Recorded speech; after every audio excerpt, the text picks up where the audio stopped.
Bismillahirrahmanirrahim. Assalamualaikum warahmatullahi wabarakatuh.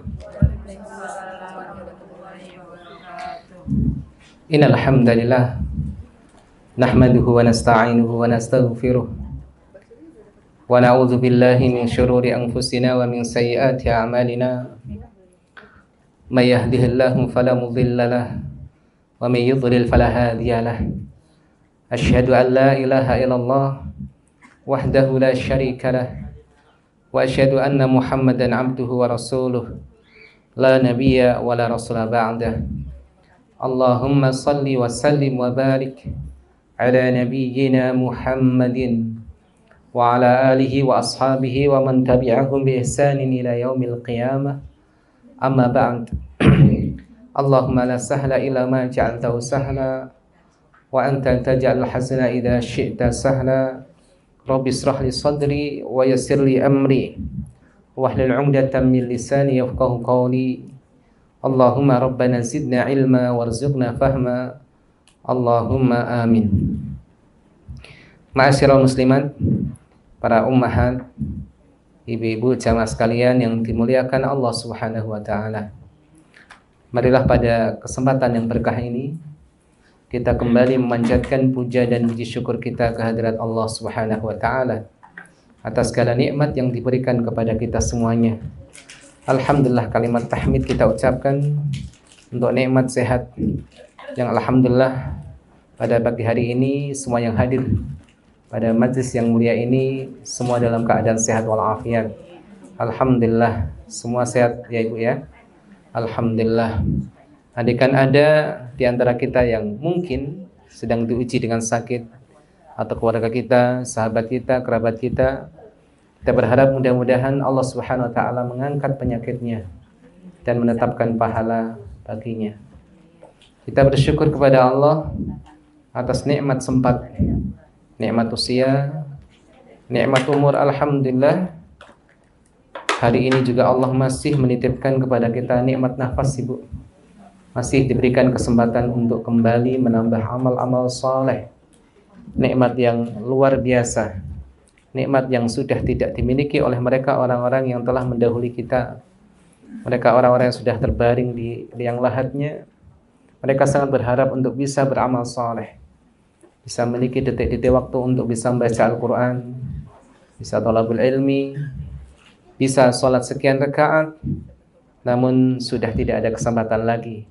Nikmat-nikmat yang mereka angan-angankan, alhamdulillah nikmat tersebut masih bersama kita hari ini. Dan tentunya kita berharap mudah-mudahan kita termasuk hamba-hamba Allah yang bersyukur, mampu memaksimalkan nikmat-nikmat tersebut dalam rangka taat kepada Allah Subhanahu wa taala. Dan tentunya kita juga bersyukur kepada Allah atas nikmat hidayah. Allah adalah zat yang membolak-balikkan hati kita.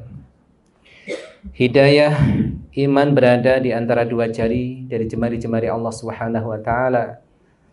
Kalau bukan karena rahmat dan karunia Allah, kita semua tidak ada yang bisa memastikan hati kita akan istiqomah sampai saatnya nanti kita pulang kembali kepada Allah Subhanahu wa taala.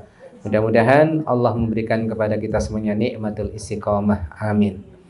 Kemudian salawat dan salam marilah kita haturkan kepada junjungan kita Nabi besar Muhammad sallallahu alaihi wasallam, sosok Nabi yang mulia, yang kasih sayangnya sangat besar. Doanya mengalir bukan hanya untuk mereka orang-orang yang hidup bersama beliau, namun juga untuk kita. Alhamdulillah, orang-orang yang tidak pernah bertemu dengan beliau, doanya mengalir untuk kita. Orang-orang yang datang kemudian, namun kita insya Allah termasuk umatnya yang sangat berharap kelak mendapatkan syafaat beliau di yaumul hisab, di yaumul mizan. Allahumma amin. Baik para ummahat, ibu-ibu yang dirahmati Allah Subhanahu wa taala. Hari ini insyaallah kita akan berbicara tentang peristiwa yang sangat penting bagi umat Islam. Satu perjalanan di malam hari yang dilakukan oleh Nabi kita Muhammad sallallahu alaihi wasallam. Perjalanan ini dicatat oleh para ulama dalam sejarah yang kemudian dikenal dengan perjalanan Al-Isra wal Mi'raj. Ma'asyiral muslimat, ibu-ibu yang dirahmati Allah Subhanahu wa taala.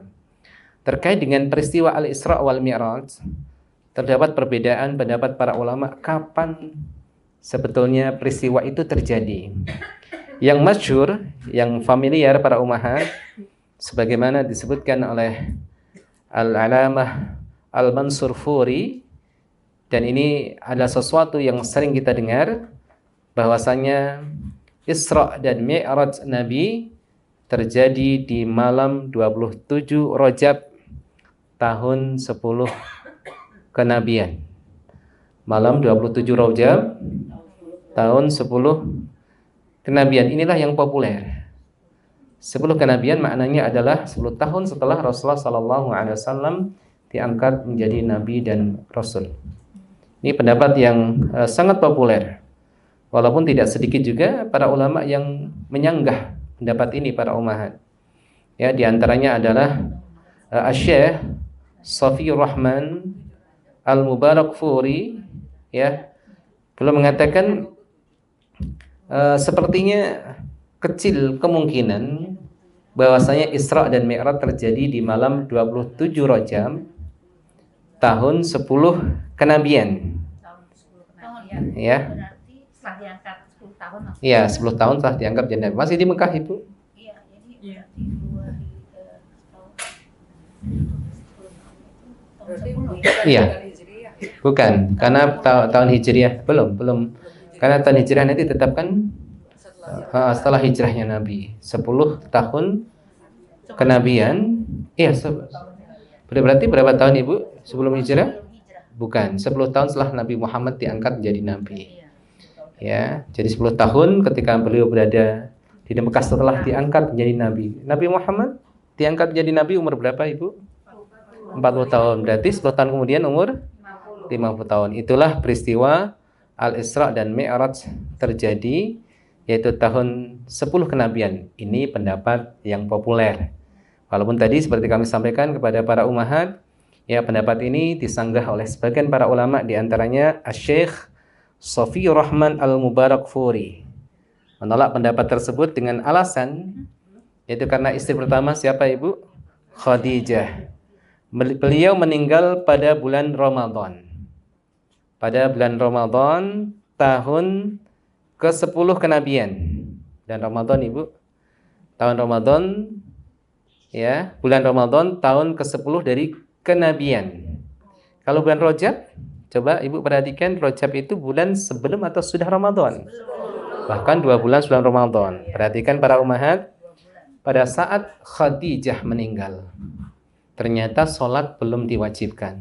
Nah, ada kejanggalan ya, Ibu. Padahal wafatnya Sayyidah Khadijah kapan? Bulan Ramadan, tahun sama 10 kenabian. Kalau kemudian Isra dan Mi'raj, peristiwa di mana diwajibkan padanya sholat 5 waktu, berarti 2 bulan sebelumnya. Tetapi ternyata fakta sejarah pada saat Sayyidah Khadijah meninggal, yaitu pada bulan Ramadan, tahun ke-10 dari kenabian, Nabi Muhammad SAW belum diwajibkan sholat. Wallahu a'lam bishawab. Makanya ini satu sanggahan ya para ummahat terhadap pendapat yang sangat masyhur dan populer, bahwasanya malam Isra dan Mi'raj adalah malam 27 Rajab tahun ke-10 kenabian. Dan juga ada pendapat-pendapat ulama yang lain. Ada yang mengatakan, barakallahu fikum, para ummahat ibu-ibu yang dirahmati Allah, peristiwa Isra dan Mi'raj ini terjadi 5 tahun setelah Nabi Muhammad diangkat jadi nabi. 5 tahun setelahnya. Ada yang mengatakan demikian. Ini pendapat yang dikuatkan oleh Al-Imam An-Nawawi dan Al-Imam Al-Qurtubi. Ya, ada yang mengatakan Isra dan Mi'raj itu terjadi pada tahun kelima setelah Nabi diangkat menjadi nabi dan rasul. Ada yang mengatakan, ya, Imam Al-Qurtubi menguatkan pendapat ini, dan juga Al-Imam An-Nawawi. Ada yang mengatakan bahwasanya peristiwa ini terjadi 16 bulan sebelum hijrahnya Nabi dari Mekah ke Madinah. Ya, 16 bulan, bukan 16 tahun ya, Ibu. Ya, 16 bulan sebelum hijrahnya Nabi dari Mekah ke Madinah. Tepatnya pada bulan Ramadan tahun 12 dari kenabian. Ya. Tahun 12 dari kenabian, bulan Ramadan, 16 bulan sebelum hijrah. Ya, gimana Ibu? Tahun ke-12. Tahun ke-12 kenabian. 16 bulan setelah hijrah. Mm-mm. Baik, dan ada pendapat-pendapat yang lain. Ala kulli hal, kesimpulannya Ibu, tidak ada yang lebih kuat antara satu dengan yang lain. Masing-masing pendapat sandarannya tidak begitu kuat, tetapi yang masyhur, yang populer, yang kami sampaikan tadi kepada para ummahat, yaitu yang pertama, Al-Alamah Mansur Furi dan banyak para ulama kemudian mengatakan peristiwa tersebut terjadi pada malam 27 Rajab pada tahun 10 kenabian. Tapi wallahu alam setelah diteliti juga tidak kuat ya Ibu. Cuma saya katakan bukan kuat tapi populer, familiar dan masyhur sampai hari ini bahwasanya bulan Rajab ya diperingati sebagai bulan Isra dan Mi'rajnya Nabi kita Muhammad sallallahu alaihi wasallam. Ya, tentang tanggal, ya, hari, tahun tentunya penting, tapi tidak sepenting hikmah yang bisa kita ambil dari setiap peristiwa. Termasuk ibu-ibu kalau belajar sirah, belajar tarikh, kita mengetahui tanggal, mengetahui hari, mengetahui tokoh, itu penting ya Ibu, tetapi di sana ada yang jauh lebih penting, bagaimana kita mengambil ibrah, hikmah di setiap peristiwa. Nah, para ummahat, ibu-ibu yang dirahmati Allah Subhanahu wa taala, jadi sebelum peristiwa Isra dan Mi'rajnya Nabi ini, ada peristiwa yang mendahului, yaitu meninggalnya orang-orang yang sangat dekat dengan Nabi Muhammad sallallahu alaihi wasallam. Pertama adalah Abu Talib. Siapa Abu Talib? Paman Nabi Muhammad sallallahu alaihi wasallam. Sosok paman yang membela dakwah Nabi.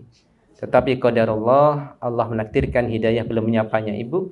Akhirnya mati dalam keadaan masih memeluk agama nenek moyangnya. Mati dalam keadaan musyrik. Sehingga Abu Talib termasuk orang yang masuk neraka, walaupun nerakanya paling ringan. Paling ringan, tetapi dikabarkan dalam hadis, ketika kaki menyentuh dasar neraka yang paling ringan tersebut, kepalanya mendidih. Wala'iyadzubillah. Abu Talib meninggal kemudian setelah 3 bulan. 3 bulan setelahnya, ya, 3 bulan setelahnya meninggallah istrinya yang tercinta, yaitu Sayyidah Khadijah radhiyallahu anha. Ya, sosok istri yang support kepada beliau, ya, betul-betul membantu Rasulullah sallallahu alaihi wasallam, mendampingi, membantu, memberikan hartanya untuk berjuang. Ini Sayyidah Khadijah. Ketika 2 orang ini meninggal, para ummahat, 2 orang yang sangat dekat dengan Nabi Muhammad sallallahu alaihi wasallam, maka mulailah orang-orang Quraisy meningkatkan intimidasi, ancaman kepada Nabi Muhammad sallallahu alaihi wasallam. Yang sebelumnya yang melakukan ini biasalah mereka orang-orang besar, para tokohnya. Tapi semenjak meninggalnya 2 orang ini, Abu Talib dan Sayyidah Khadijah, bahkan orang-orang rendahan sekalipun mulai berani mengganggu Nabi Muhammad SAW. Dakwah sudah tidak lagi kondusif di Mekah waktu itu.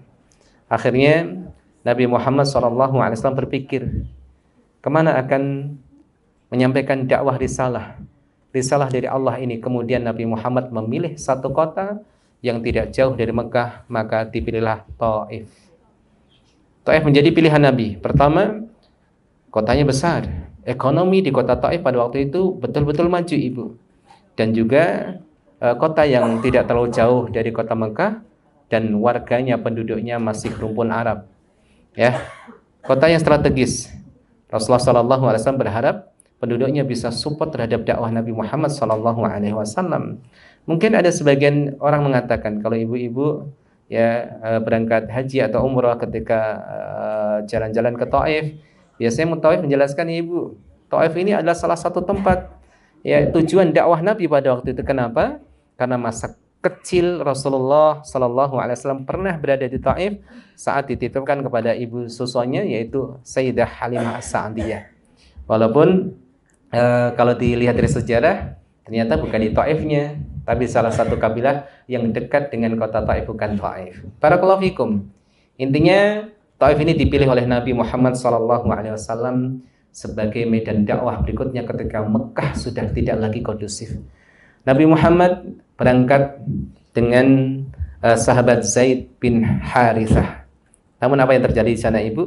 Nabi Muhammad tidak diterima, diusir, bahkan dengan pengusiran yang sangat menghinakan Rasulullah, di mana penduduk Taif mengumpulkan anak-anak dan para wanita untuk mengusir Nabi Muhammad SAW. Nabi Muhammad meninggalkan kota Taif, berjalan, kadang berlari, dikejar oleh penduduk Taif. Pada waktu itu dilempari batu Ibu.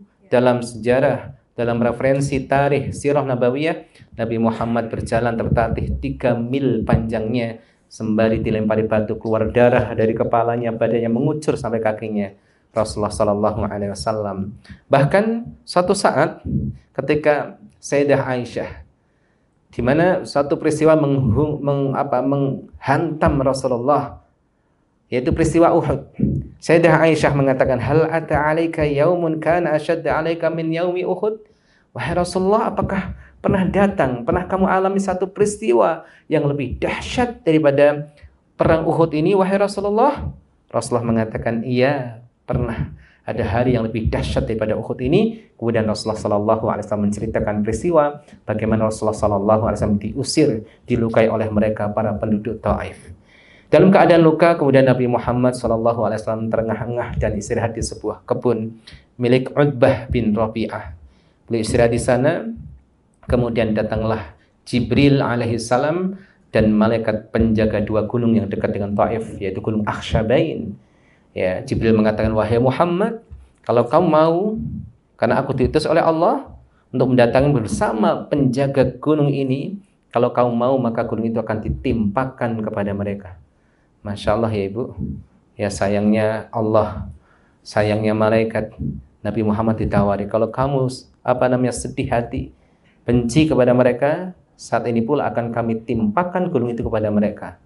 Rasulullah mengatakan, tidak, jangan. Karena aku berharap mudah-mudahan akan lahir dari tulang sulbi mereka keturunan generasi yang mengisahkan Allah dan tidak menyekutukannya. Masya Allah. Ini menunjukkan lembutnya akhlak Nabi. Ya, bersihnya hati Nabi Ibu. Bayangkan kalau itu terjadi pada diri kita. Ya, kalau ada tetangga yang usil dengan kita Ibu, ya, datang malaikat, gimana? Kita apain ini kan kita? Kita timpakan gunung, gaskan langsung kan gitu. Itu kita ya. Maka kita itu jangan hanya melihat satu sisi dari kehidupan Nabi. Kadang Nabi tegas, jangan lihat hanya tegasnya saja. Ya, tapi sisi lembutnya tidak pernah kita teladani Ibu. Ini lembutnya Nabi Muhammad SAW, tidak ingin umatnya itu celaka. Makanya kita sebagai dai ya Ibu, sebagai kita semuanya dai, menyeru kepada jalan Allah. Ketika melihat orang itu salah, ketika melihat umat Rasulullah itu menyimpang, jangan malah senang kita. Ya, kita katakan dasar sesat, masuk neraka, malah senang. Tapi bagaimana kita melahirkan sifat lembut sebagaimana Rasulullah SAW contohkan kepada kita. Para ummahat ibu-ibu yang dimuliakan Allah Subhanahu wa taala. Kemudian Rasulullah berjalan lagi. Tibalah di satu tempat namanya Nakhlah. Satu tempat antara Taif dan Mekah. Pada waktu itu hati Nabi Muhammad gelisah, berpikir bagaimana dakwah ini berlanjut. Di Mekah ditolak, di Taif juga tidak diperlakukan secara manusiawi. Akhirnya Nabi Muhammad menghibur diri dengan membaca Al-Quran. Masya Allah Ibu. Maka kalau kita sedih, kita galau, kita ambil mushaf, kita membaca Al-Quran. Inilah contoh yang diberikan Nabi Muhammad SAW. Dan pada waktu itu kemudian Allah mengabarkan, pada saat Nabi Muhammad membaca Al-Quran untuk menghibur dirinya, Allah mewahyukan, yaitu pada surat Al-Ahqaf ayat 29 sampai 31. Surat ke-46. Silakan dicek Ibu. Ketika Rasulullah SAW membaca Al-Quran untuk menghibur dirinya di tempat yang nyaman Nakhlah, Allah mewahyukan suatu berita gembira. Surat Al-Ahqaf, surat ke-46 ayat 29 sampai 31. Coba silakan dibuka dan dibaca maknanya para ummahat. Surat ke-46 ayat 29 sampai 31.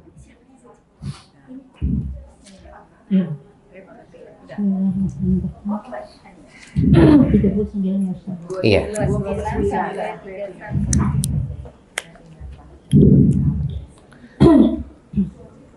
Dan ingatlah ketika kami hadapkan kepadamu Muhammad serombongan jin yang mendengarkan bacaan Al-Quran, Maka ketika mereka menghadiri pembacaannya, mereka berkata, diamlah kamu untuk mendengarkannya. Maka ketika telah selesai, mereka kembali kepada kaumnya untuk memberi peringatan.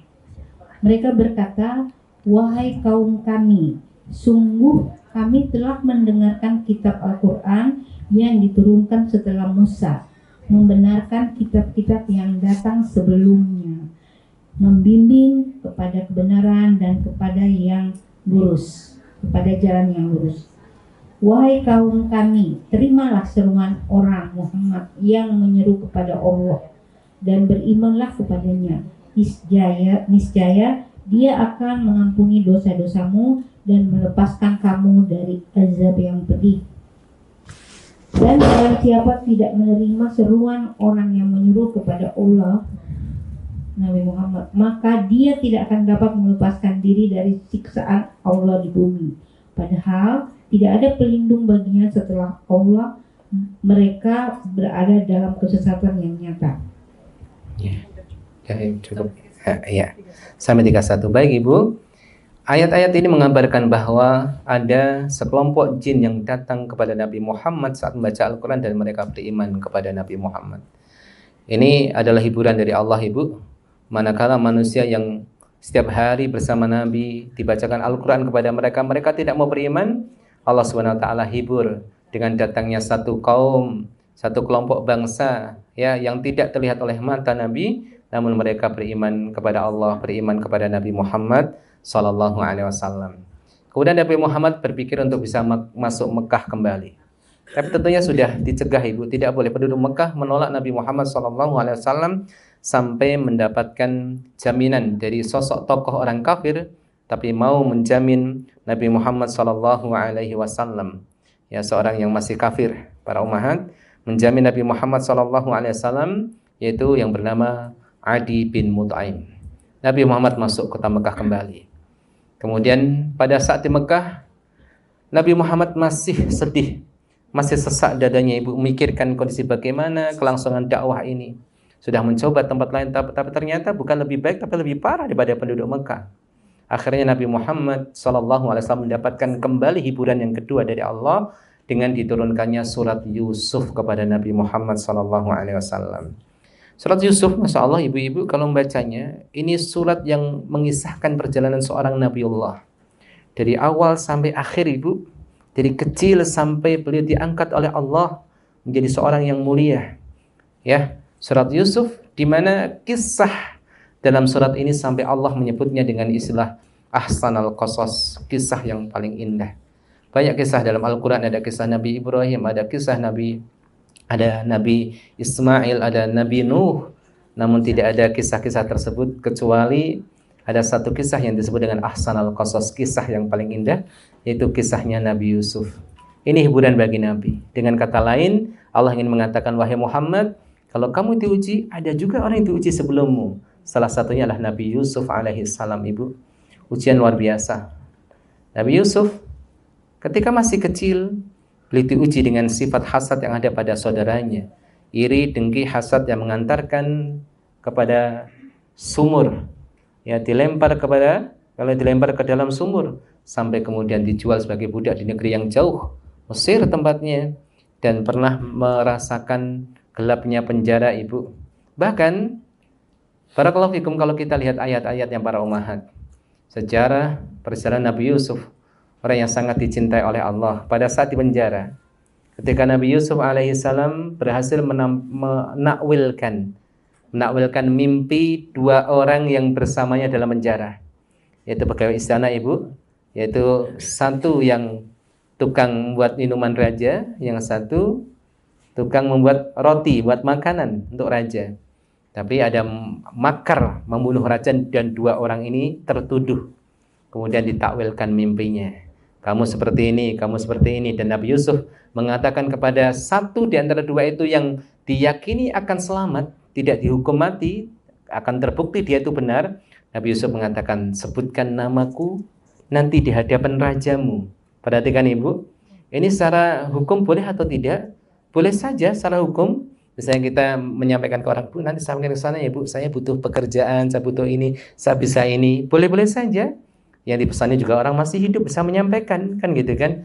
Tapi Nabi Yusuf sadar, selama ini saya diuji oleh Allah, saya tidak berharap pertolongan kecuali dari Allah. Dan sekarang kenapa saya harus menyebut hal ini di hadapan manusia?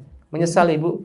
Ya, dan dengan kejadian ini Allah menegur Nabi Yusuf, melanjutkan lagi. Harusnya keluar Nabi Yusuf itu, tapi dengan perkataan tersebut Nabi Yusuf kembali ya memperpanjang penjaranya sampai berapa tahun. Ada yang mengatakan tambahnya 5 tahun, ada yang mengatakan 7 tahun, ada yang mengatakan 9 tahun. Allahul musta'an. Ini perjalanan Nabi Yusuf diturunkan dalam surat Yusuf kepada Nabi kita Muhammad SAW untuk menghibur Nabi Muhammad SAW. Makanya para ummahat, salah satu obat, salah satu terapi untuk hati kita yang kadang-kadang gelap ya para ummahat, butuh motivasi, maka membaca perjalanan mereka orang-orang soleh itu ada ruh yang bisa bersihkan hati kita, memberikan semangat kita. Banyak buku-buku yang dikarang dalam hal ini. Setidaknya kita mulai dari perjalanan Nabi Muhammad, kemudian para sahabat, sehari satu kisah Ibu. Abu Bakar bagaimana, Umar bagaimana. Nanti setiap perjalanan orang soleh itu ada petikan-petikan yang indah. Bagaimana Abu Bakar, keistimewaan Abu Bakar seperti apa? Masya Allah, beliau seorang yang pemaaf. Masya Allah Ibu, walaupun dizalimi orang, disakiti orang, tapi pemaaf Ibu. Umar bagaimana? Ada seorang sahabat namanya Sa'ad bin Abil Waqqas, seorang sahabat yang doanya itu mustajab sekali. Ya, doanya mustajab sekali. Apa rahasianya? Beliau seorang sahabat yang doanya mustajab karena menjaga perutnya dari makanan dan minuman yang haram. Setiap mereka orang-orang soleh perjalanan ada petikan-petikan nasihat yang sangat indah. Makanya ini adalah apa Ibu? Inilah hiburan, tarbiyah yang luar biasa. Nabi Muhammad pun mendapatkan tarbiyah seperti ini langsung dari Allah Subhanahu wa taala. Nah, pada satu malam ketika Nabi Muhammad berada di Mekah, beliau tinggal di rumahnya Ummu Hani. Ummu Hani ini adalah anaknya Abu Thalib. Anaknya Abu Thalib berarti sepupunya ya Ibu. Sepupunya Ummu Hani. Di rumah Ummu Hani. Dan pada malam hari itulah kemudian Jibril alaihi salam mendatangi Rasulullah melalui atap rumah Ummu Hani. Kemudian beliau bersama Jibril alaihi salam melakukan perjalanan Isra dari Palestina, dari Mekah menuju Palestina menggunakan kendaraan yang namanya buruk. Baik, ini harus kita pahami beberapa fakta ya Ibu. Beberapa fakta terkait dengan perjalanan ini. Pertama, Isra dan Mi'raj adalah dua perjalanan yang berbeda. Ya, Isra dan Mi'raj itu perjalanan yang berbeda. Isra adalah perjalanan di malam hari Ibu dari Mekah ke Baitul Maqdis. Dari Mekah ke Baitul Maqdis, Masjidil Aqsa. Itu Isra. Menggunakan kendaraan yang namanya buraq. Kemudian kalau Mi'raj itu apa Ibu? Naik ke atas. Dari Baitul Maqdis ke As-Sidratul Muntaha. Naik ke atas bertemu dengan Allah Subhanahu wa taala. Itulah Mi'raj. Jadi Isra berbeda dengan Mi'raj. Isra itu perjalanan di malam hari. Mengambil sebagian malam, tidak seluruh malam, utuh sebagian malam. Dari Mekah kemudian menuju Baitul Maqdis Al-Masjidil Aqsa dengan buraq. Sedangkan Mi'raj adalah apa? Naiknya Nabi dari Baitul Maqdis ke As-Sidratul Muntaha bertemu dengan Allah, dan di sana nanti diwajibkan kepada beliau salat 50 waktu yang nanti diringkas karena rahmat Allah, dipotong oleh Allah karena rahmatnya menjadi 5 kali waktu salat.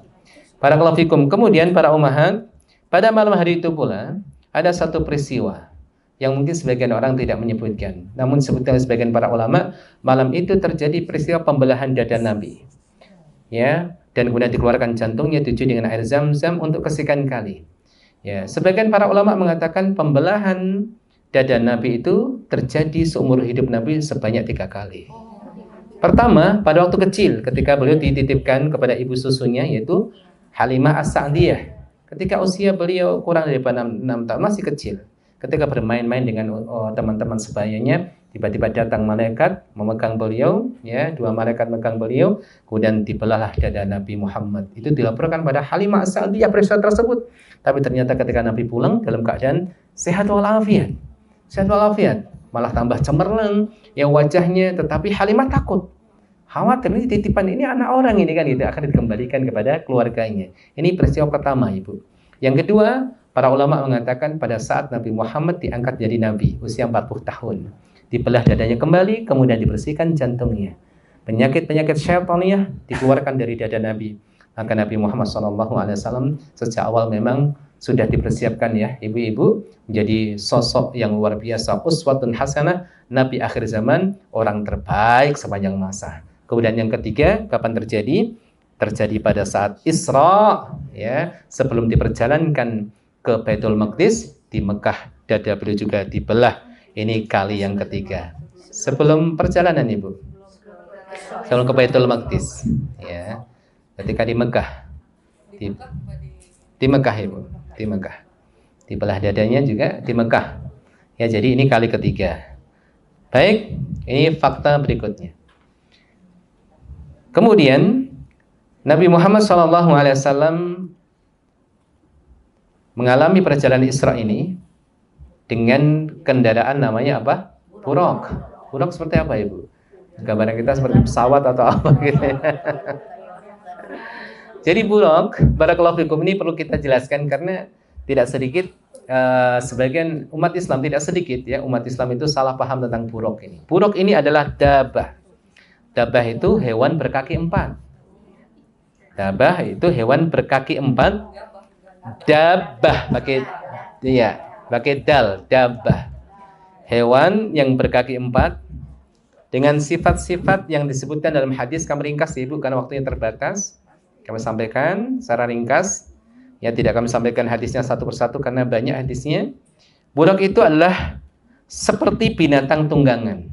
Ya, binatang berkaki 4 tunggangan. Ya, seperti binatang tunggangan. Ukurannya Ibu disebutkan dalam hadis, ukurannya lebih tinggi daripada keledai. Keledai ya. Keledai lebih besar atau lebih kecil daripada kuda? Lebih kecil. Tapi lebih tinggi daripada keledai dan lebih pendek daripada bigol. Nah, bigol itu peranakan kawin silang dari kuda dan keledai. Namanya bigol. Nah, ini hewan dabah berkaki 4, lebih tinggi daripada keledai, lebih pendek daripada bigol. Apa itu bigol? Peranakan dari hasil kawin silang antara kuda dengan keledai, maka lahirlah bigol ya Ibu. Jadi buraq ini hewan berkaki 4, seperti hewan tunggangan. Ya, mirip-mirip tadi kuda, keledai, bigol ya. Ukurannya lebih tinggi daripada keledai, lebih pendek daripada bigol. Kemudian buraq itu berwarna putih. Berwarna putih dan langkah kakinya sekali langkah maka bisa menempuh jarak sejauh mata memandang. Berarti bukan hewan biasa ya Ibu. Kemudian warna putih disebut dalam hadis. Warnanya putih. Kemudian para kelafikun dan jami'an para umat yang dirahmati Allah Subhanahu wa taala, ya. Hewan itu bisa diikat. Bahkan bisa diikat karena ketika Nabi Muhammad SAW tiba di Baitul Maqdis, maka buraq itu diikat oleh Nabi di salah satu tiang Masjidil Aqsa. Ya, satu sisi seperti hewan biasa sifat-sifatnya, warnanya, bentuknya, tapi ada satu sisi lain yang tidak dimiliki oleh hewan biasa, seperti kecepatan larinya. Ya, para umat, makanya barakallahu fikum dan jami'an, ketika kita mengabarkan tentang hal-hal yang kita tidak lihat Ibu, ini masalah gaib tidak kita lihat, maka tidak boleh kita ngarang-ngarang. Kita cukup menyampaikan apa yang didasarkan pada hadis-hadis Nabi Muhammad SAW. Jadi tidak perlu menggambarkan sesuatu yang lebih daripada itu. Misalnya punya sayap, nggak ada, hadisnya nggak ada, tidak disebutkan. Maka kalau kita katakan, oh bersayap itu imajinasi. Oh punya tanduk Ustadz, gitu kan? Itu nggak ada juga. Ada teman kita waktu belajar dengan Syekh bicara tentang syarah penjelasan hadis Isra dan Mi'raj sampai berapa halaman. Biasanya kita ngapal hadis setengah halaman, 1 halaman, tuh hadis Isra dan Mi'raj sampai 4 halaman. Wah, ngapalnya capek gitu ya. Dijelaskan oleh Syekh. Kemudian ada salah satu teman bertanya, wahai Syekh, buraq itu kan hewan ya, itu makannya apa ya Syekh gitu. Nah, itu makannya apa? Wallahu alam. Maka mengetahuinya itu juga nggak penting-penting amat, nggak ngerti juga nggak masalah ya Ibu ya. Nggak masalah. Pada kalafikum. Kenapa diikat? Wallahu a'lam bishawab. Apakah biar nggak lari lah. Tapi itulah untuk menggambarkan bahwasanya buruk itu ya ada sisi sifat seperti hewan, ada sisi sifat yang tidak dimiliki oleh hewan biasa. Wallahu a'lam bishawab. Ya. Kenapa putih? Ya itu pilihan Allah. Baik, di sini jelas faktanya Ibu. Nabi Muhammad Isra menggunakan hewan tunggangan namanya buruk. Ya. Pernah ya? Buruk ini buat ini ya. Merek maskapai ya Ibu. Nama pesawat ya. Barakallahu fikum. Nah, ini beberapa ciri tentang buruk, kendaraan Nabi Muhammad SAW. Yang akhirnya kemudian Nabi Muhammad masuk ke Baitul Maqdis, masuk ke Masjidil Aqsa, yang kemudian pada waktu itu Nabi Muhammad setelah menambatkan hewan tunggangannya yaitu buruk di salah satu tiang Masjidil Aqsa, Nabi Muhammad SAW menjadi imam salat untuk seluruh nabi dan seluruh rasul. Dihadirkan ruh-ruh mereka oleh Allah, kemudian sholat di sana 2 rakaat dan yang menjadi imam adalah Rasulullah SAW. Nah, di sini para ummahat terjadi perbincangan para ulama. Pertanyaan, sholat apa? Ya, ada yang mengatakan sholat ya sholat mutlak saja, karena sholat itu sudah diwajibkan Ibu, tapi belum 5 waktu. Sholat diwajibkan di Mekah itu sholat dalam sehari itu 2 waktu saja, pada waktu pagi dan petang, sebagaimana Ibu dapatkan dalam Al-Quran. Tapi belum sholat 5 waktu sebagaimana sholat ini adalah amaliyah mereka para nabi, para rasul Ibu. Cuma secara fikih tata cara yang berbeda.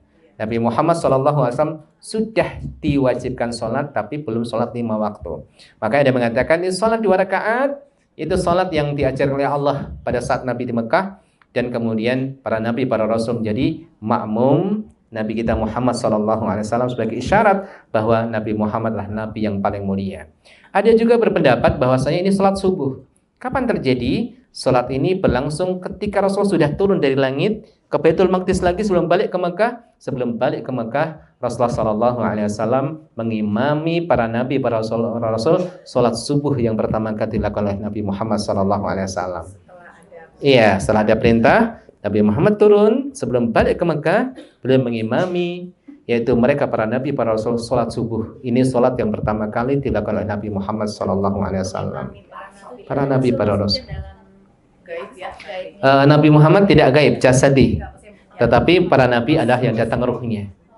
Ya, ruhnya, arwah para nabi dihadirkan. Masya Allah. Iya. Jumlah nabi beliau 124. Muat itu urusan Allah ya Ibu. Urusan Allah Subhanahu wa taala. Nah, kami lanjutkan para ummahat. Tapi pendapat ini tidak kuat. Pendapat ini tidak kuat. Yang kuat adalah sholat itu dilakukan sebelum Nabi Muhammad naik ke atas. Kenapa Ibu? Karena dalam fikih, dalam pembahasan fikih, para ulama mengatakan bahwasanya sholat yang pertama kali dilakukan oleh Nabi setelah Mi'raj adalah sholat duhur. Jadi Nabi Muhammad sampai Mekah, malam hari masih tersisa Ibu, beliau istirahat, belum sholat subuh. Kemudian datang malaikat yang membimbing waktunya, maka sholat pertama kali yang dilakukan oleh Nabi setelah Mi'raj adalah sholat duhur. Maka ibu-ibu, kalau ibu-ibu para ummahat membuka buku fikih, diajarkan oleh para ustadz mengkaji fikih sholat, maka ketika membahas tentang waktu-waktu sholat, para ulama memulainya dengan pembahasan waktu sholat duhur. Kenapa? Tabaruk, ngambil berkah dari apa yang dilakukan oleh Nabi Muhammad. Karena Nabi Muhammad SAW sholat pertama kali setelah Mi'raj adalah sholat duhur. Maka ini kita bisa praktekkan agar berkah ya Ibu. Ajarkan anak kita pertama kali apa? Sholat duhur. Ya, sholat duhur 4 rakaat. Sebutkan rakaat dalam sholat kita atau cucu para umat yang sudah punya cucu.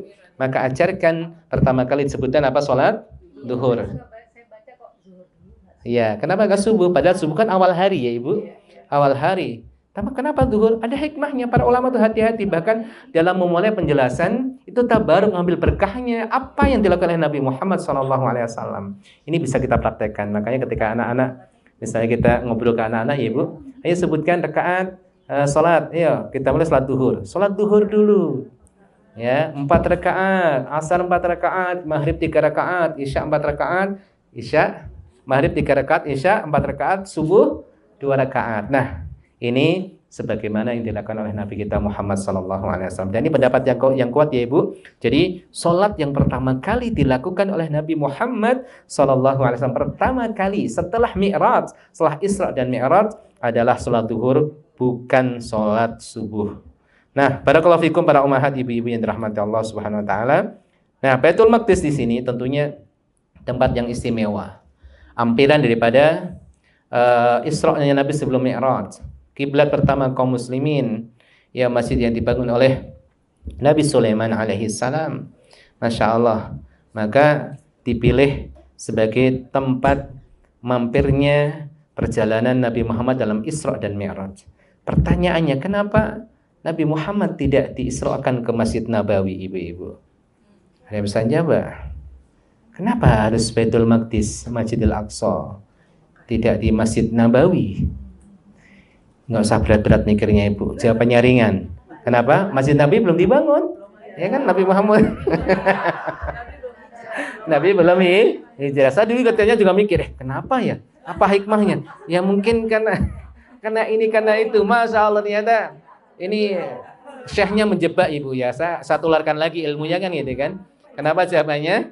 Karena memang Masjid Nabawi belum dibangun. Dibangun kapan itu? Setelah Nabi hijrah ke Madinah. Jadi nggak usah berat-berat ya, ibu ya, kalau ada pertanyaan seperti itu. Kenapa yang dipilih Baitul Maqdis, bukan Masjid Nabawi? Jawabannya, Masjid Nabawi belum. Baik, taib. Kemudian sebelum naik, nah ini kita akan belajar perjalanan Nabi Muhammad berdasarkan hadis-hadis yang sahih. Sebelum naik, sebelum Mi'raj, Nabi Muhammad ditawari oleh malaikat Jibril 2 minuman. 2 bejana yang berisi minuman. Yang satu isinya khamr, yang satu isinya susu. Ini ada hadisnya. Suruh milih. Dan ingat para ummahat, pada waktu itu khamr itu belum diharamkan secara totalitas. Ibu-ibu kalau membaca ayat dan kemudian tentang sejarah pengharaman khamr, kan ada 3 tahapan, ibu. Pertama apa? Masih dibolehkan, tapi ada ancang-ancang. Perhatian, ayo boleh tapi ada dosanya loh ya. Tidak murni manfaat, ada dosanya. Oke. Kemudian yang kedua, fase yang kedua adalah diingatkan. Karena satu peristiwa ada seorang sahabat yang kemudian menjadi imam sholat, bacaannya kacau, ibu. Ya, orang mabuk. Jangankan orang mabuk, kita yang orang normal kadang-kadang baca Al-Quran aja bolak-balik. Baca surat Atin, ujungnya Al-Asr. Itu kan gitu. Ya. Baca Al-Kafirun susah parkirnya kan gitu. Maka boleh kalau kita misalnya kita sholat, itu boleh menggerakkan jari untuk menghitung. Ibu. Karena gerakan jari ini dianggap gerakan kecil, nggak harus 3 kali batasannya. Jadi, qul ya ayyuhal kafirun la a'budu ma ta'budun wa la antum 'abiduna ma a'bud wa la ana 'abidum ma 'abadtum wa la antum 'abiduna ma a'bud lakum. Nah, ada 6 nih. Lakum dinukum waliyadin. Kalau sampai lanjut ke 7, wah ini pasti ada yang bermasalah ini kan gitu kan. Pokoknya polnya itu 6. Boleh.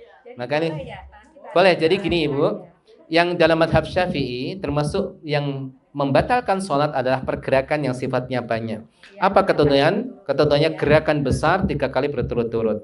Ada gerakan yang kecil tidak dianggap nanti. Maksudnya apa? Sebanyak mungkin pun nggak membatalkan sholat. Di antara gerakan jari. Makanya kalau ibu-ibu misalnya merasa gatal di satu wilayah badannya, misalnya pipinya gatal, pegang geraknya seperti ini. Lihat ya, jangan gini. Nah ini gerak nih. Ini gerak banyak 1, 2, 3, 4 ya. Tapi tempelkan sini gerak. Nah, ataupun gerakan kecil seperti kedipan mata. Nah, kan ada orang kedipnya mata tuh semenit bisa 100 kali, Bu. Nah, ini kalau 3 kali kan gini, ada ya seperti itu. Nah, alhamdulillah itu tidak dianggap gerakan besar. Termasuk bibir. Misalnya orang kedinginan, gerak-gerak. Ini tidak membatalkan salat. Termasuk telinga. Tapi tidak semua orang bisa gerak telinga. Kan ada telinga gerak-gerak tuh, Bu. Gerak-gerak ini kan, tapi nggak semuanya bisa. Ini keistimewaan ini. Ini juga tidak membatalkan salat dengan pergerakan yang banyak. Baik. Kembali pada pembahasan kita. Ya. Nabi Muhammad ditawari oleh malaikat Jibril 2 bejana, yang satu berisi khamr, yang satu berisi susu, dan Nabi Muhammad memilih susu. Apa kata Rasulullah? Asabtal fitrah, kamu memilih sesuai dengan fitrah. Sesuai dengan sesuatu yang fitrah, ibu. Makanya masya Allah Nabi Muhammad SAW alhamdulillah milih susu ya, ibu. Kalau milih khamr nih umatnya pada mabuk semuanya kan gitu. Milih susu saja masih banyak yang mabuk, apalagi milih khamr. Alhamdulillah Nabi Muhammad SAW pada waktu itu memilih susu daripada khamr. Nah, barakallahu fikum. Kemudian Nabi Muhammad SAW naik ke atas, inilah yang namanya Mi'raj. Satu perhatian para ummahat, ayat yang berbicara tentang Isra, perjalanan Nabi dari Mekah ke Madinah adalah surat Al-Isra ayat yang pertama. Subhanalladzi asra bi'abdihi lailan minal masjidil harami ilal masjidil aqsa alladzi barakna haulahu linuriyahu min ayatina innahu huwas samiul basir. Isra ayat 1 Ibu. Surat keberapa Al-Isra? 15 atau 16? 17. Ya, dicek Ibu. Surat Al-Isra ayat yang pertama adalah surat yang menjelaskan perjalanan Isra Nabi. Nah, kalau Mi'raj suratnya apa Ibu? Kalau Mi'raj peristiwa yang menggambarkannya adalah surat An-Najm. Ya, nanti cek surat berapa, dibantu Ibu yang hafal. Ya, surat An-Najm. Wan najmi idza hawa ma dhalla sahibukum wa ma ghawa wa ma yantiqu 'anil hawa in huwa illa wahyun yuha.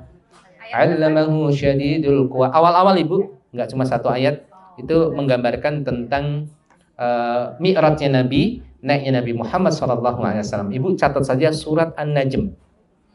Ya, karena tidak hanya satu ayat, itu alur cerita mi'rajnya Nabi Muhammad SAW sampai nanti malaikat Jibril menampakkan dirinya kepada Nabi Muhammad dalam bentuk asli. Hanya menampakkan 2 kali saja malaikat Jibril kepada Nabi Muhammad dalam bentuk asli ya Ibu. Pertama pada saat turun surah Al-Mudaththir itu menampakkan dirinya di langit. Kedua pada saat Mi'raj ketika sampai di Sidratul Muntaha, malaikat Jibril menampakkan wujud aslinya kepada Nabi Muhammad SAW. Itu disebutkan dalam surat An-Najm. Baik, kita lanjutkan para ummahat. Nah, Mi'raj Nabi Muhammad SAW, Mi'raj di sini adalah is'aduhu sallallahu alaihi wasallam min Baitul Maqdis ila samawatis sab' wa ma fawqas sab'. Mi'raj itu adalah naiknya Nabi Muhammad sallallahu alaihi wasallam dari Baitul Maqdis ke langit yang ketujuh, bahkan di atas langit yang ketujuh. Kemudian ya sampai Sidratul Muntaha dan diwajibkan pada waktu itu salat 5 waktu, kemudian kembali lagi ke Baitul Maqdis. Itulah Mi'raj namanya. Ya, beda ya Ibu, makanya Isra dan Mi'raj adalah 2 perjalanan yang berbeda. Ya, berbeda ya perjalanannya. Ya, pertama dari Mekah ke Baitul Maqdis. Kalau Mi'raj dari Baitul Maqdis ke Sidratul Muntaha, balik lagi ke Baitul Maqdis. Kendaraannya pun berbeda. Makanya ketika Isra menggunakan buraq, tapi ketika Mi'raj sebagaimana dijelaskan oleh para ulama di antaranya Al-Imam Ibnu Hajar Al-Asqalani dalam kitabnya Fathul Bari, Mi'raj itu bahkan secara bahasa artinya adalah tangga Ibu. Maka beliau mengatakan bukan pakai kendaraan, tapi Rasulullah SAW naik ke atas meniti tangga, bukan pakai buraq. Nah, niti tangga. Tapi jangan bayangkan seperti tangga kita ya Bu. Gimana Ibu? Iya. Naik ke atas betul. Naik ke atas tangga. Tapi jangan bayangkan tangga rumah kita ya capek gitu. Bukan, buraqnya dari Mekah ke Baitul Maqdis, ditambahkan itu. Nanti pakai lagi pulang ke Mekah. Nah. Oh enggak, itu enggak. Tidak itu. Ya. Jadi Baitul Sahra yang ada di Qubatus Sahra itu ada batu pijakan Nabi. Pijakan untuk naik ke atas. Iya, pijakan untuk naik ke atas. Pijakan Nabi untuk naik ke atas. Gimana?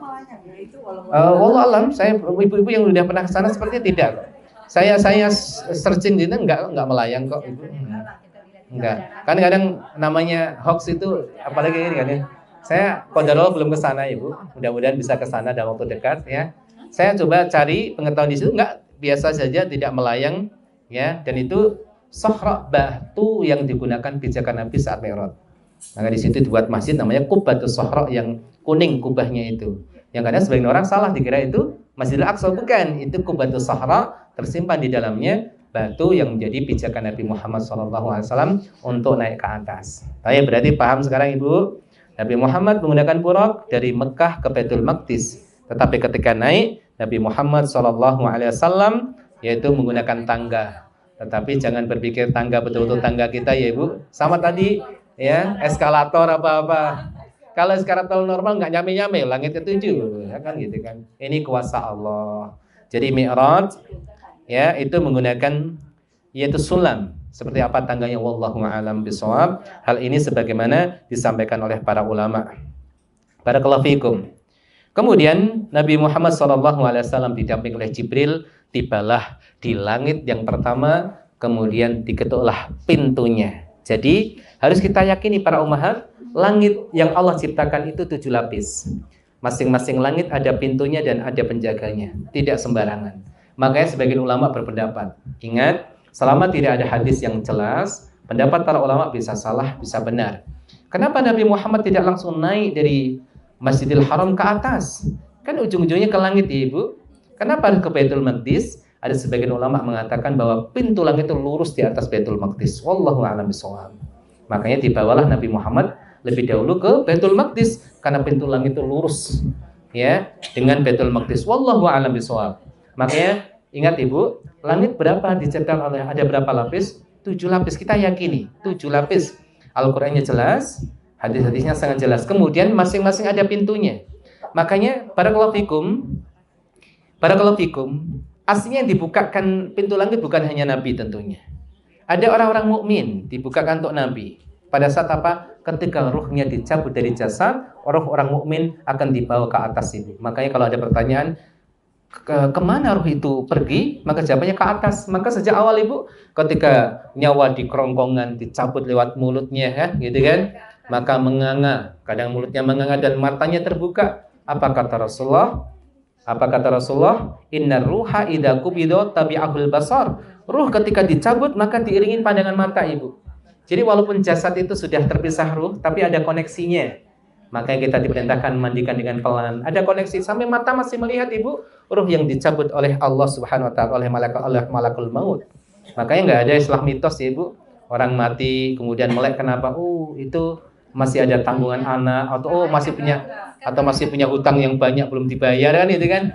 Enggak, tapi melihat malaikat yang bawa ruhnya. Iya.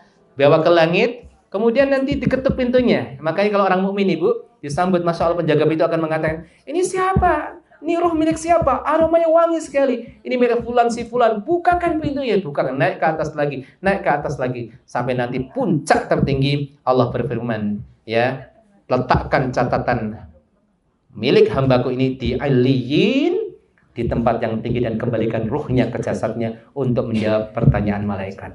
Tapi kalau ruhnya orang kafir tidak sampai Ibu, tidak akan dibuka Ibu sampai langit pertama, dan ruhnya dilemparkan kembali ke jasadnya. Ketika yang buka matanya sudah ada di sana malaikat yang siap membentak-bentak dirinya. Ini bedanya antara orang kafir orang mukmin. Jadi intinya apa Ibu? Langit itu ada pintu. Maka barakallahu fikum jami'an, dibukalah pintu langit oleh penjaganya. Ketika tanya siapa, ini adalah Muhammad Rasulullah, dan di langit yang pertama bertemulah Rasulullah dengan Nabi Adam alaihissalam. Ruh beliau diletakkan di langit yang pertama. Kemudian Nabi Muhammad SAW melihat Nabi Adam. Beliau menceritakan dalam hadisnya sosok laki-laki yang tingginya sampai berapa Ibu? Ya, bukan 4 meter Ibu. 70 hasta.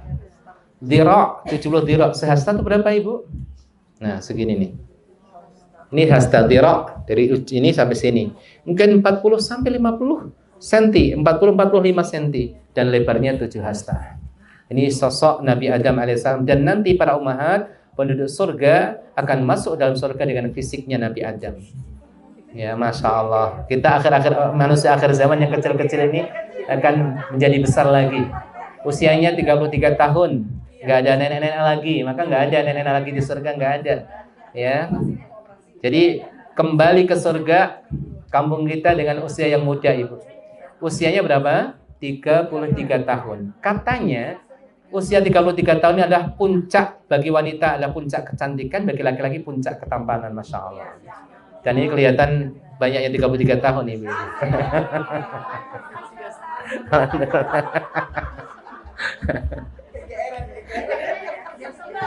Baik. Nah, ketika itu Nabi Adam alaihissalam beliau menangis Ibu. Lihat ke kanan menangis, lihat ke kiri menangis, itu hadisnya sahih. lihat ke kanan melihat umatnya, diperlihatkan apa anak keturunannya masuk surga, beliau senyum. Ketika melihat ke arah kiri diperlihatkan itu keturunannya masuk neraka, beliau menangis. Kemudian Nabi Adam alaihissalam berkata kepada Nabi Muhammad menyambut ibu, marhaban bin Nabi Saleh wal ibni Saleh. Ya. Kemudian Nabi Adam mengatakan pada Nabi Muhammad, selamat datang wahai Nabi yang saleh, putra yang saleh. Kemudian Nabi Muhammad berkata pada Jibril, ya Jibril, man hada? Ini siapa wahai Jibril? Jibril mengatakan, hada Adam. Kemudian naik lagi Nabi Muhammad melihat Nabi Adam. Kemudian naik ke atas, dibukalah langit kedua. Di sana ada dua orang Nabi yang mulia, yaitu Nabi Isa dan Nabi Yahya. Nabi Isa digambarkan oleh Nabi Muhammad SAW, dan ada kabar dari Nabi Muhammad SAW adalah seorang Nabi yang nanti akan turun di akhir zaman. Karena ini satu-satunya Nabi yang istimewa, Ibu, yang mana para Nabi, para Rasul yang ditemui oleh Nabi Muhammad di langit, mereka adalah ruhnya. Tapi hanya satu saja Nabi yang ditemui secara utuh, itu siapa? Nabi Isa, ruh dan jasadnya. Makanya Nabi Isa itu seorang Nabi yang apa? Yang statusnya banyak, Ibu, labelnya banyak, pangkatnya banyak. Pertama seorang Nabi, seorang Rasul, kemudian seorang sahabat Nabi karena bertemu dengan Nabi. Kemudian keempat juga umat Nabi. Ketika turun ke dunia, nanti tidak menghidupkan syariatnya dahulu, tapi mengikuti syariat Nabi Muhammad SAW. Bahkan dia akan jadi makmum sholat, imamnya adalah Imam Mahdi, umat Nabi Muhammad SAW. Seorang Nabi, seorang Rasul, seorang sahabat. Karena bertemu dengan Nabi Muhammad secara langsung. Makanya hari ini banyak pembahasan apakah mungkin Nabi Muhammad SAW bisa ditemui secara langsung berjaga seperti ini, kita lagi tidak tidur. Mungkin ada yang mengatakan ya, kalau saya sendiri tidak yakin. Karena kalau itu terbuka, Ibu, maka sahabat Nabi itu nggak terhitung lagi banyak. Siapapun orang yang di akhir zaman bertemu dengan Nabi langsung berarti sahabat dong. Karena pengertian sahabat apa, Ibu-ibu? Yang bertemu dengan Nabi dalam keadaan beriman dan meninggal dalam keadaan beriman. Makanya siapapun yang ketemu Nabi di akhir zaman maka dianggap sahabat. Tidak seperti itu. Akan panjang itu, nggak akan selesai. Ya, nanti masing-masing aku sebagai sahabat Nabi Muhammad SAW. Kalau dalam mimpi sangat mungkin sekali. Tapi kalau dalam keadaan terjaga, wallahu a'lam bishawab, saya memilih pendapat yang tidak. Ya, tapi barakallahu fikum, ibu-ibu, para ummahat, ibu-ibu yang dirahmati Allah Subhanahu wa taala. Kemudian ya, langit ketiga, Nabi Muhammad SAW bertemu dengan Nabi Yusuf. Nabi Yusuf seorang Nabi yang digambarkan tampannya luar biasa, ganteng, Ibu. Ya, tampan sampai dalam Al-Quran dijelaskan Nabi Yusuf alaihissalam. Ya, ketika istri pejabat tertarik dengan budaknya, Nabi Yusuf alaihissalam itu diledek oleh apa, Ibu? Wanita-wanita satu kota Mesir itu meledek. Ini gimana seorang wanita nggak ada harga dirinya? Mau senang sama pembantunya, senang sama budaknya. Akhirnya wanita tadi akan membuktikan, bahkan di hadapan suaminya, kalau kamu menyalahkan aku, coba lihat. Ya, saya akan membungkam mereka, mulut-mulut wanita-wanita itu. Diundanglah wanita-wanita itu, Ibu. Diundang, disediakan buah, pisau yang sangat tajam, baru dipanggil Yusuf. Yusuf masuk, mereka melongo, Ibu, dan mengatakan, mahada basyara in hada illa malakun karim. Ini mah bukan manusia, ini malaikat ini. Sambil mengiris berkali-kali. Dalam Al-Quran itu waqatta'na, itu kalau dalam bahasa Arab itu maknanya berbeda, Ibu. Motong itu qata'a, tapi kalau dikasih tasydid di tengah qatta'a, itu artinya berkali-kali, menggurisnya berkali-kali. Jadi nggak terasa kalau misalnya hari ini ada orang tampan, ya Ibu, misalnya lihat teman, sekali kaget kan, ini berkali-kali. Masih bengong, Masya Allah. Dan katanya, wallahu a'lam bishawab, saking tampannya Nabi Yusuf di sini, Ibu, maka siapapun yang duduk di sampingnya akan ketularan tampannya. Nah, ini kan berbeda dengan laki-laki akhir zaman. Makanya saya prinsipnya apa, Ibu? Kalau saya pengen kelihatan tampan, jangan sekali-kali duduk dengan orang tampan. Ya, kenapa kebanting kita? Kalau ini ketularan, Masya Allah. Makanya kan kita ganteng atau tampan kan tergantung dengan siapa, Ibu. Ya mungkin kalau kita mohon maaf tidak masuk rendahkan, kita jalan-jalan ke Papua dengan saudara kita di Papua, alhamdulillah kita jadi bule, Ibu. Kan gitu kan? Alhamdulillah kan gitu kan? Ala kulli hal.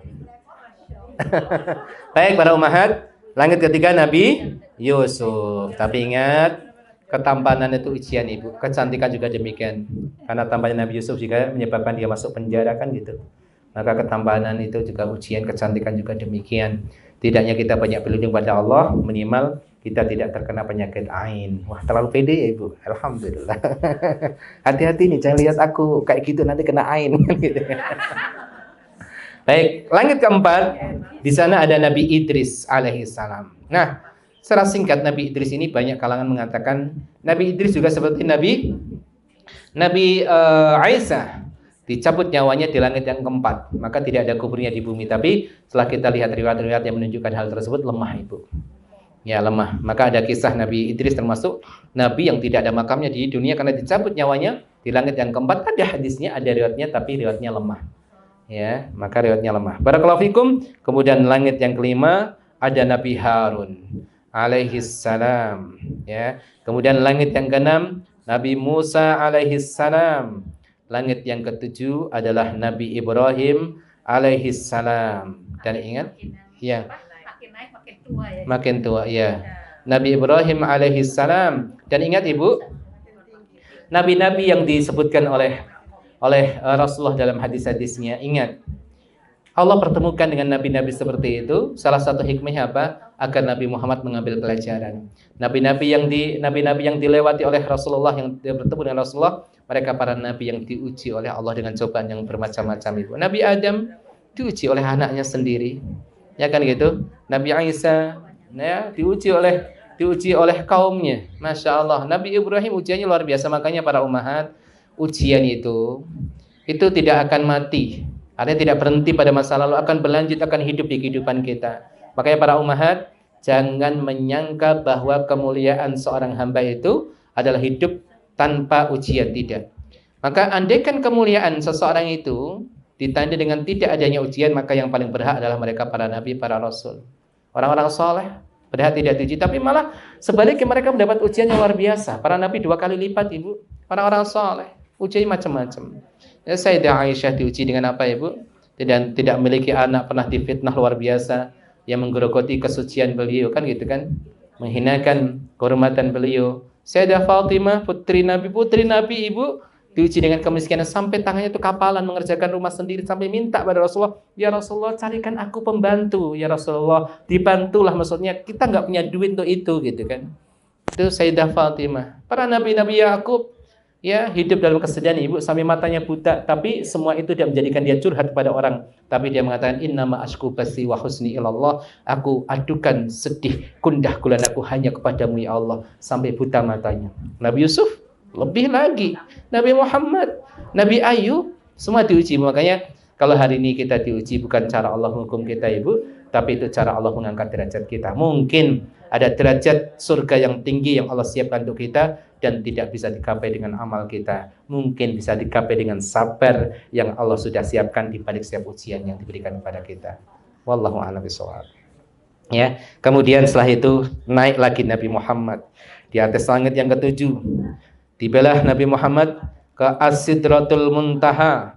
Maka di sana malaikat Jibril menampakkan dirinya dalam keadaan aslinya, seorang malaikat yang memiliki 600 sayap. Dan kemudian naik lagi, malaikat Jibril izin pada Nabi Muhammad, saya tidak bisa naik lagi, saya sampai di sini. Nabi Muhammad masih naik lagi Ibu. Nabi Muhammad masih naik, sedangkan Jibril sudah sampai titik batasnya. Saya nggak bisa lagi sudah. Sampai di situ, kemudian Nabi Muhammad naik lagi sampai berjumpa dengan Allah. Tapi Nabi Muhammad tidak melihat Allah dengan mata kepala beliau. Nah, ketika Nabi Muhammad ditanya oleh Abu Dar, hal ra'aita rabbak? Apakah kamu melihat Tuhanmu pada waktu itu? Nabi Muhammad mengatakan nurun, cahaya. Anna arau, bagaimana aku bisa melihat Allah? Allah dihijab oleh cahaya, tidak bisa dilihat oleh makhluknya. Makanya akidah Ahlussunnah wal Jamaah meyakini Allah tidak menampakkan dirinya pada saat di dunia, nanti pada saat di surga Ibu menjadi nikmat paling puncak. Ketika penduduk surga sudah sibuk dalam kenikmatan, ya sudah sibuk dengan pasangan, ya menikmati makanan, minuman, perhiasan semuanya, tiba-tiba terdengar satu firman, wahai hamba-hambaku, maukah aku tambahkan nikmat kepada kalian? Maka terperanjat para penduduk surga, ya fokus pada firman Allah dan kemudian menjawab, ya Allah, bukankah Engkau sudah mengampuni dosa-dosa kami, memasukkan kami ke dalam surga, mencemerlangkan wajah-wajah kami ya Allah, apakah ada nikmat yang lain lagi? Ini dah puncak kenikmatan. Kemudian hijab cahaya itu disingkap, kemudian nampaklah wajah Allah yang mulia. maka penduduk surga pada waktu itu lupa akan nikmat yang sudah dirasakan selama ini, fokus memandang wajah Allah yang mulia. Masya Allah, ini nikmat yang besar Ibu, nikmat hati besar. Ya mungkin sebagian orang belum merasakan karena mungkin hati kita terlalu gelap, tertutup dengan maksiat. Coba perhatikan para ummahat, kita punya anak atau punya orang yang kita cintai, pergi atau kerja atau belajar, mungkin sudah 3 tahun tidak bertemu, kita pengen lihat wajahnya, kenikmatan yang tidak bisa digambarkan, tidak bisa diganti. Enak mana lihat wajah anak kita atau siapa pasangan kita dibandingkan makan apa? Kan nggak bisa itu nikmat yang nggak bisa dibeli Ibu. Dengan harta tidak bisa dibandingkan dengan makanan. Maka bagaimana nikmat itu luar biasa. Nikmat puncaknya adalah pada saat apa Ibu? Melihat wajah Allah. Nah nanti diberikan kesempatan kemudian. Diberikan kesempatan lagi khususnya di hari Jumat. Maka hari Jumat itu hari istimewa. Ada hari-hari di surga, salah satunya hari Jumat. Hari Jumat pasar dibuka. Yang hadir di sana para laki-laki. Mereka bertemu dan bernostalgia. Maka salah satu nikmat di surga itu bernostalgia, ngobrol Ibu. Dan ternyata laki-laki yang diberi kesempatan di hari Jumat itu. Ibu-ibu ada jadwal sendiri, wallahu a'lam bishawab. Kan gitu kan? Mungkin kalau ibu-ibu setiap hari ke laki-laki hari Jumat ya Ibu. Masya Allah. Itu nikmatnya surga. Ala kulli hal pembahasan lain kita lanjutkan. Nah, pada waktu itu para ummahat, ibu-ibu yang dirahmati Allah, ya, Nabi Muhammad ketika bertemu dengan Allah Subhanahu wa taala, diajak bicara langsung Allah. Ya, langsung diajak bicara oleh Allah Subhanahu wa taala, dan ada 3 nabi yang diajak bicara langsung oleh Allah. Nabi Muhammad, Nabi Adam, dan Nabi Musa, ya. 3 nabi salawatullah alaihim ajma'in. Nabi Musa, Nabi Adam, dan Nabi Muhammad sallallahu alaihi wasallam. Kemudian Nabi Muhammad sallallahu alaihi wasallam diperintahkan untuk melaksanakan salat yang awalnya 50 kali waktu menjadi 5 waktu salat. 5 waktu salat bernilaikan 50 kali waktu salat. Ingat, salat ini memiliki kedudukan yang mulia Ibu. Satu-satunya kewajiban yang Allah tetapkan di atas langit. Biasanya Nabi Muhammad SAW mendapatkan wahyu dari Jibril untuk kewajiban puasa Ramadan, zakat, kewajiban haji, kewajiban yang lain. Allah mengutus malaikat Jibril menyampaikan pada Nabi Muhammad, dan itu kewajiban yang ditetapkan di bumi. Tapi sholat tidak melalui malaikat Jibril, diangkat, diundang oleh Allah, ditetapkan di atas langit sana. Langsung Allah yang menitahkan. Ini menunjukkan apa Ibu? Betapa tingginya kedudukan sholat. Dan sholat ini pertama kali dihisab, ya, dan menentukan status orang mukmin. Makanya barakallahu fikum jami'an, ya, dosa yang sangat besar. Bahkan Al-Imam Ad-Dhahabi dalam kitabnya Al-Kabair memposisikan dosa meninggalkan sholat 5 waktu nomor kedua setelah syirik akbar Ibu. Orang berpikir, ya, zina dosa besar. Iya, memang dosa besar. Minum khamr, zalimin orang, dosa besar. Tapi dia tidak berpikir ada dosa yang lebih besar daripada zina, daripada minum khamr, dosa meninggalkan sholat. Makanya 50 waktu Ibu, bukan 50 rakaat. Iya, 50 waktu betul, hadis sahih. Kemudian turun ke langit ke-6, bertemu dengan Nabi Musa usul, wahai Muhammad, cobalah minta kepada Tuhanmu agar diringankan. Aku takut umatmu enggak mampu. Oke, Nabi Muhammad naik lagi. Ini hadisnya sahih ya Ibu. Nabi Muhammad naik lagi. Kemudian dikurangi lagi.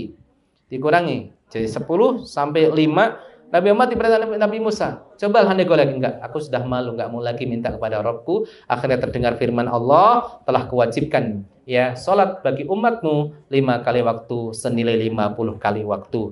Makanya bagi umat Nabi Muhammad, rahmat Allah mengucur Ibu. Setiap amal kebaikan dikalikan menjadi 10 kebaikan. Ini rahmat Allah bagi umat Nabi Muhammad sallallahu alaihi wasallam. Bukan hanya salat, setiap amal kebaikan, masya Allah. Barakallahu fikum. Kemudian Nabi Muhammad sallallahu alaihi wasallam turun, ya, turun. Dan pada waktu itu barakallahu fikum jami'an, ada beberapa hadis riwayat bagaimana Nabi Muhammad diperlihatkan peristiwa-peristiwa. Tidak semua sahih, ya, ada yang dhaif, ada yang lemah, ada yang sahih. Kan dengan pahala salat duha, pahala Senin Kamis. Puasa Senin Kamis tidak bisa dikalahkan dengan sholat malam sekian jam. Tidak menutup aurat, pahalanya besar Ibu. Kadang orang berpikir, oh ya aku sholat sunnah sekian rakaat, tahajud semangat, ya Ustaz, tapi saya belum siap menutup aurat. Anda salah.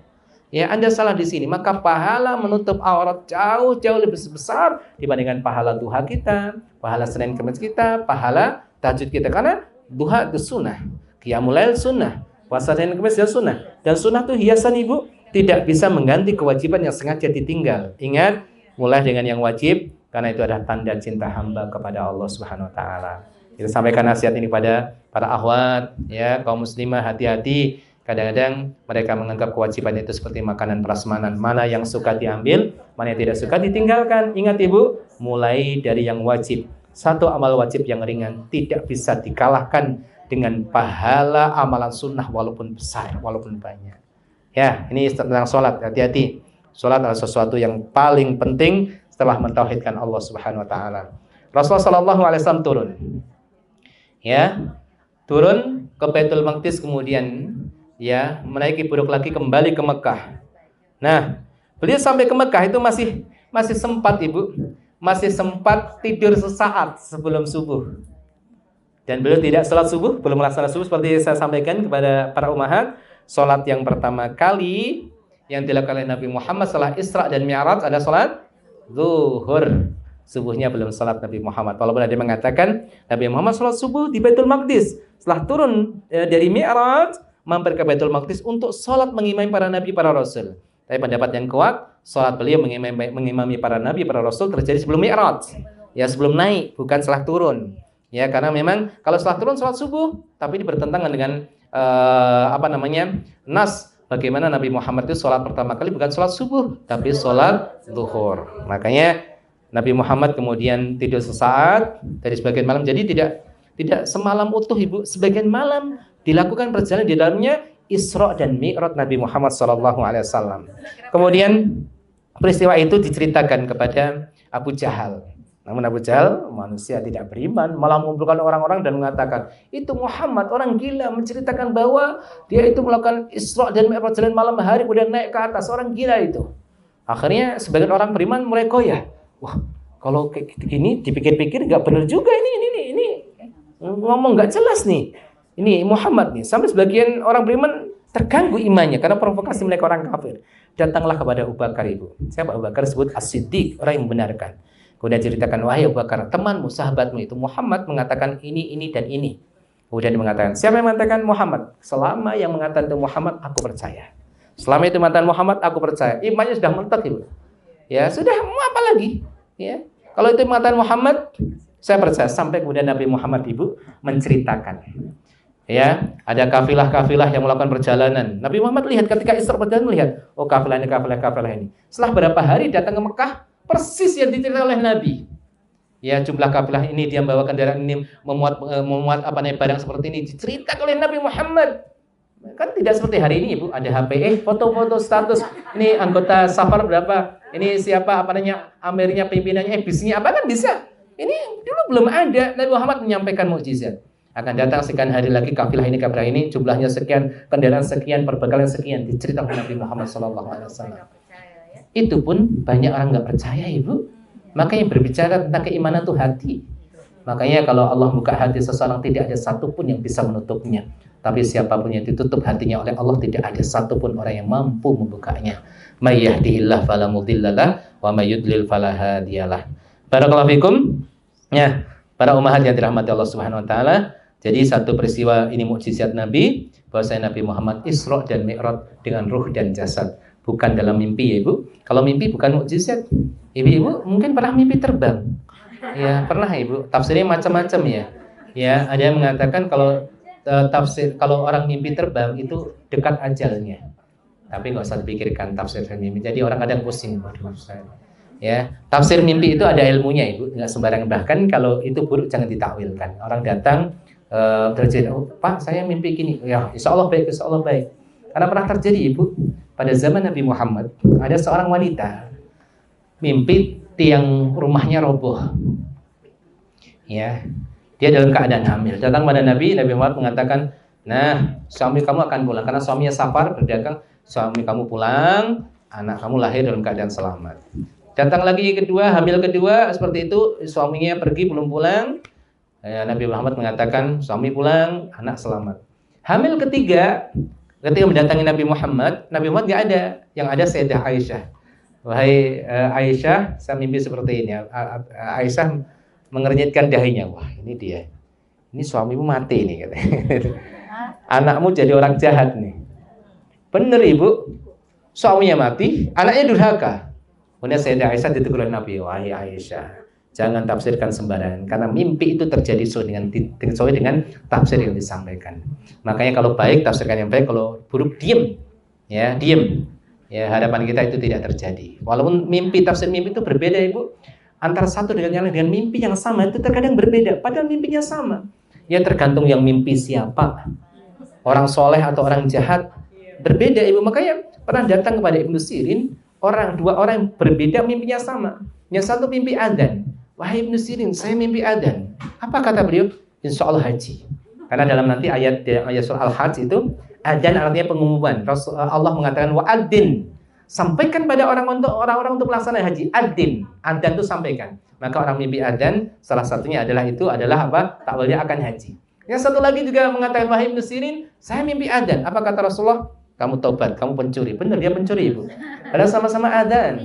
Ya, kenapa? Nanti di surat Yusuf ketika Binyamin saudara Yusuf ini ditangkap, itu kan? Ya, itu ada prajurit istana mengatakan wa'adzana mu'adzin, seorang mu'adzin mengumumkan pengumuman, wahai kafilah, kalian mencuri. Ada adzan dan mencuri. Makanya mimpi yang sama dialami oleh dua orang yang berbeda, maka bisa tafsirnya berbeda. Ya, air itu tanda rahmat. Kadang-kadang bisa jadi tanda fitnah ujian. Orang mandi air, dapat rahmat Allah. Tapi bisa jadi ini untuk sebagian orang maknanya dia sedang diuji dunianya. Dibukakan dunianya, kemudian dia terfitnah dengan dunia. Berbeda, Ibu. Mimpi telanjang, tidak pakai baju. Berbeda. Ada yang tafsirnya mimpi telanjang itu apa? Kehinaan. Dilihat oleh orang aibnya. Tapi ada mimpi telanjang itu maknanya bagus, diampuni dosanya seperti anak yang baru lahir tidak punya bagian. Ya, ada ilmunya, Ibu. Saya ada materi mimpi ini 12 seri, ya, tapi belum saya sampaikan. Ya, nanti kita buat konten insya Allah. Ya, 12. Ya, bisa diperpanjang 30 menit, tapi bisa diringkas 5 menit. Orang meninggal lain-lain takwilnya. Ya, seperti apa Anda melihat dia itu seperti apa? Beda-beda. Ya, bisa jadi itu adalah apa? Pertemuan karena kerinduan. Bisa jadi itulah minta doa. Makanya, Ustaz, saya kok nggak pernah ketemu bapak saya. Bisa jadi sudah cukup dengan doamu sampai Allah tidak mentemukan engkau dengan bapakmu. Atau yang ketiga, kalau mimpi itu sering terjadi dalam keadaan yang suram macam-macam, itu bukan mimpi yang Allah temukan dengan roh, tapi itu sihir. Ya, ada tukang sihir mengambil tanah kuburan, kemudian targetnya itu disihir dengan wasilah tanah kuburan, sehingga orang yang disihir tadi sering mimpi melihat orang yang meninggal. Wallahu a'lam bishawab. Ya ibu-ibu yang dirahmati Allah, alhamdulillah satu bagian perjalanan Nabi kita Muhammad SAW kita bahas hari ini, Isra dan Mi'raj. Mudah-mudahan kita semakin cinta dan sayang kepada Nabi kita Muhammad SAW, diberikan kemampuan untuk mengikuti sunnah-sunnah beliau. Ya, cinta kita kepada beliau bukan hanya sekedar menyebut namanya, juga bukan hanya berbanyak salat padanya, tapi cinta kita kepada Nabi Muhammad adalah bagaimana kita menghidupkan sunnah-sunnah beliau sallallahu alaihi wasallam. Baik para ummahat, kita buka tanya jawab. Kalau ada yang mau tanyakan, kami persilahkan. Oh ya. Oh ya Ibu.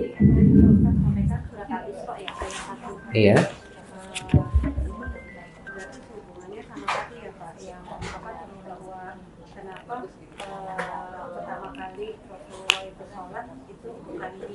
Nabawi, tapi malah di Masjid Aqsa. Iya. Karena hubungannya dengan yang surat Isra ayat 1 itu benar nggak Pak Ustaz? Iya. Ya, pertama itu peristiwa Isra, perjalanan Nabi dari Baitul Maqdis dari Mekah ke Baitul Maqdis, benar Ibu. Tapi bukan berarti karena ke Baitul Maqdis bukan ke Masjid Nabawi, karena Masjid Nabawi memang belum ada. Jadi bukan alasan kenapa tidak Masjid Nabawi. Jawabannya ayat itu bukan, tapi ayat itu surat Al-Isra ayat 1 menceritakan perjalanan Nabi, yaitu dari Mekah menuju Baitul Maqdis dalam perjalanan Isra-nya Nabi Muhammad sallallahu alaihi wasallam. Sedangkan Masjid Nabawi belum ada, Ibu. Maka tidak menjadi destinasi ya Isra-nya Nabi Muhammad sallallahu alaihi wasallam. Wallahu a'lam. Ya. Ya, silakan. Iya. Pokoknya di situ saya ada mimpi itu, kayaknya umur saya udah ditentukan tinggal berapa hari gitu. Iya. Tapi saya berusaha nggak saya ceritakan pada yang lain pokoknya. Sekarang ceritakan Ibu. Seharusnya kan hanya Allah yang tahu. Iya. Kan katanya kalau mimpi yang baik dari Allah, mimpi yang jelek dari setan. Dari setan, ya. Saya sengaja nggak menceritakan, tapi sampai sekarang saya akhirnya masih hidup. Alhamdulillah. Itu nggak mau diyakinin ya Ustaz. Iya, jadi mimpi baik sebagai motivasi, tapi bukan sebagai sandaran. Mimpi buruk kita lupakan, syariatnya bukan dipikirkan, tetapi apa? Kita berdoa perlindungan. Kan sunnah seperti itu. Jadi harus ru'yah salasah, mimpi itu ada 3 dari Allah. Jadi mimpi yang menjadikan kita gembira itu insya Allah dari Allah, ya Ibu. Mimpi yang menjadikan kita sedih, gelisah, takut dari setan. Ini juga maknanya apa Ibu? Setan dari kalangan jin itu diberikan kemampuan Allah untuk masuk ke alam mimpi kita. Kan dari setan. Jadi jin itu bisa mampu masuk apa? Diberikan kemampuan untuk masuk ke alam mimpi kita, mengganggu mimpi kita maksudnya. Maka sunnahnya Ibu kalau bangun mimpi buruk, maka bergeser dari tempat tidurnya, meludah 3 kali ke arah kiri dan mengucapkan a'udzubillahi minasyaitonirrajim, kemudian tidak menceritakan ke orang lain. Ya ini sunnah nabinya. Meludah ke arah kiri, tapi perhatikan Ibu, meludahnya ludah ringan saja. Kalau ludahnya ludah besar sampingnya ada suami nanti nggak bisa tidur lagi. Cukup ya? Nah, seperti Ibu ya. Ya seperti orang meruqyah. Ditiup saja nggak boleh. Boleh atau dicampur dengan sedikit liun. Nah, ini sedikit apalagi kalau ngobati orang lain, ya. Jangan tebal-tebal ini ya ludahnya. Ya, itu ya Ibu. Kalau mimpi buruk dari setan jangan ceritakan. Kecuali untuk ambil pelajaran seperti ini boleh. Oh ya. Iya. Iya. Oh iya, jangan menceritakan, bagus. Ya, alhamdulillah. Dan kadang-kadang apa? Melihat diri kita meninggal, tafsirnya bukan kita meninggal. Sebagian ulama mengatakan itu tafsirnya umur panjang. Iya. Kemudian gigi tanggal itu tanda keluarga kita meninggal. Iya, tapi tinggal giginya. Kalau gigi tanggal kemudian dikumpulkan malah tandanya adalah umur panjang. Allah alam, nih kalau tafsir mimpi, kalau saya menyampaikan tentang mimpi rame Ibu. Tentang syariat yang lain nggak rame. Baik, ala kulihal itu terkait dengan mimpi buruk, mimpi yang menyedihkan itu dari setan. Kalau mimpi yang kacau balau nggak jelas, itu karena banyak pikiran, banyak utang, ditagih sama orang lain, nggak bisa tidur kan itu kan. Lari dikejar-kejar orang, kenapa nih? Karena banyak utang misalnya, ya. Mimpi ada 3. Ada yang lain para ummahat? Iya. Peristiwa Isra Mi'raj ini kita kan menuju ke Ramadan. Kita pendapat Ustaz bagaimana kita mempersiapkan dari peristiwa Isra Mi'raj ini. Dan kenapa tadi kegelisahan terbesar Rasulullah kan pada saat itu kan ya sedih, luka dan sebagainya di Taif itu, dan sama Allah kan dikasih hiburannya itu untuk bertemu dengannya. Dan kenapa waktu itu yang dipilih bukan yang misalnya puasa atau apa, tapi sholat gitu. Dan maksud saya tolong dibantu biar kita tuh makin semangat untuk menuju Ramadan ini Ustaz. Dari Isra Mi'raj nanti Sya'ban dan nanti Ramadan. Iya. Biar semakin baik dalam gitu Ustaz. Baik. Oke. Kita sudah masuk Sya'ban Ibu. Rajab, Sya'ban, Ramadan. Aslinya ini Ramadan itu adalah waktu di mana kita mulai memanen, bukan menanam. Jadi agak terlambat, tapi daripada enggak ya mending terlambat ya Ibu. Kan gitu prinsipnya. Ramadan adalah masa panen. Berarti ada masa sebelumnya persiapkan. Masa Sya'ban itu masa menanam. Masa Sya'ban masa kita memupuk. Ya, Ramadan masa menikmati hasil. Itu idealnya. Kadang orang ya sudahlah Ramadan lagi semangat Ramadan ya sudah, lebih baik daripada enggak kan gitu kan. Ya enggak nanam, enggak ini enggak panen kan kasihan. Ya, cara bagaimana maka memulai muqaddimah amal-amal ibadah itu sebelumnya memang. Makanya ada sunah-sunah puasa di bulan Sya'ban, ada puasa Sya'ban perbanyak. Yang penting tidak full kan gitu kan. Rajab juga demikian, jangan full. Ya puasa Daud atau puasa Sya'ban, puasa mutlak bulan Sya'ban boleh-boleh saja. Ya puasa Rajab, puasa. Ya. Kemudian terkait dengan masalah sholat, Kalau kemudian dibandingkan dengan puasa, tentunya sholat lebih utama. Tetapi ya tadi ya, Ibu, kewajiban bukan seperti makanan prasmanan. Ya, Ramadan itu identik dengan pertama sholat. Sholat itu sudah nggak bisa ditawar-tawar Ramadan atau luar Ramadan ya. Cuma dipersiapkan bagaimana kita memperbanyak. Maka jangan sampai kita Ramadan baru start biasanya cepat futur. Apa itu futur? Cepat patah. Maka semangatnya di 10 awal. Ya, iya, kaget gitu kan. Oh, semangat di awal, kemudian kita futur. Maka dari sekarang, ya, dari sekarang pemanasannya Ibu masih Sya'ban sholat bukan hanya wajib tapi ditambah. Kemudian yang lain terkait dengan membaca Al-Quran. Jadi intinya Ramadan itu adalah tempat di mana kita itu mulai memanen. Maka mukadimahnya kita mulai dari sekarang. Dan amal yang terbaik tetap kalau dikait dengan Isra dan Mi'raj, Ramadan tetap sholat. Tapi ingat, jangan sampai salah prioritas ya para ummahat. Yang wajib tidak boleh dikalahkan dengan yang sunnah. Ada orang yang kemudian sholat tarawih, sholat malam panjang, tapi nggak sholat subuh. Nggak sholat isya. Ya, habis maghrib, makan-makan, datang tarawih nggak sholat isya. Atau tahajud, subuh nggak sholat.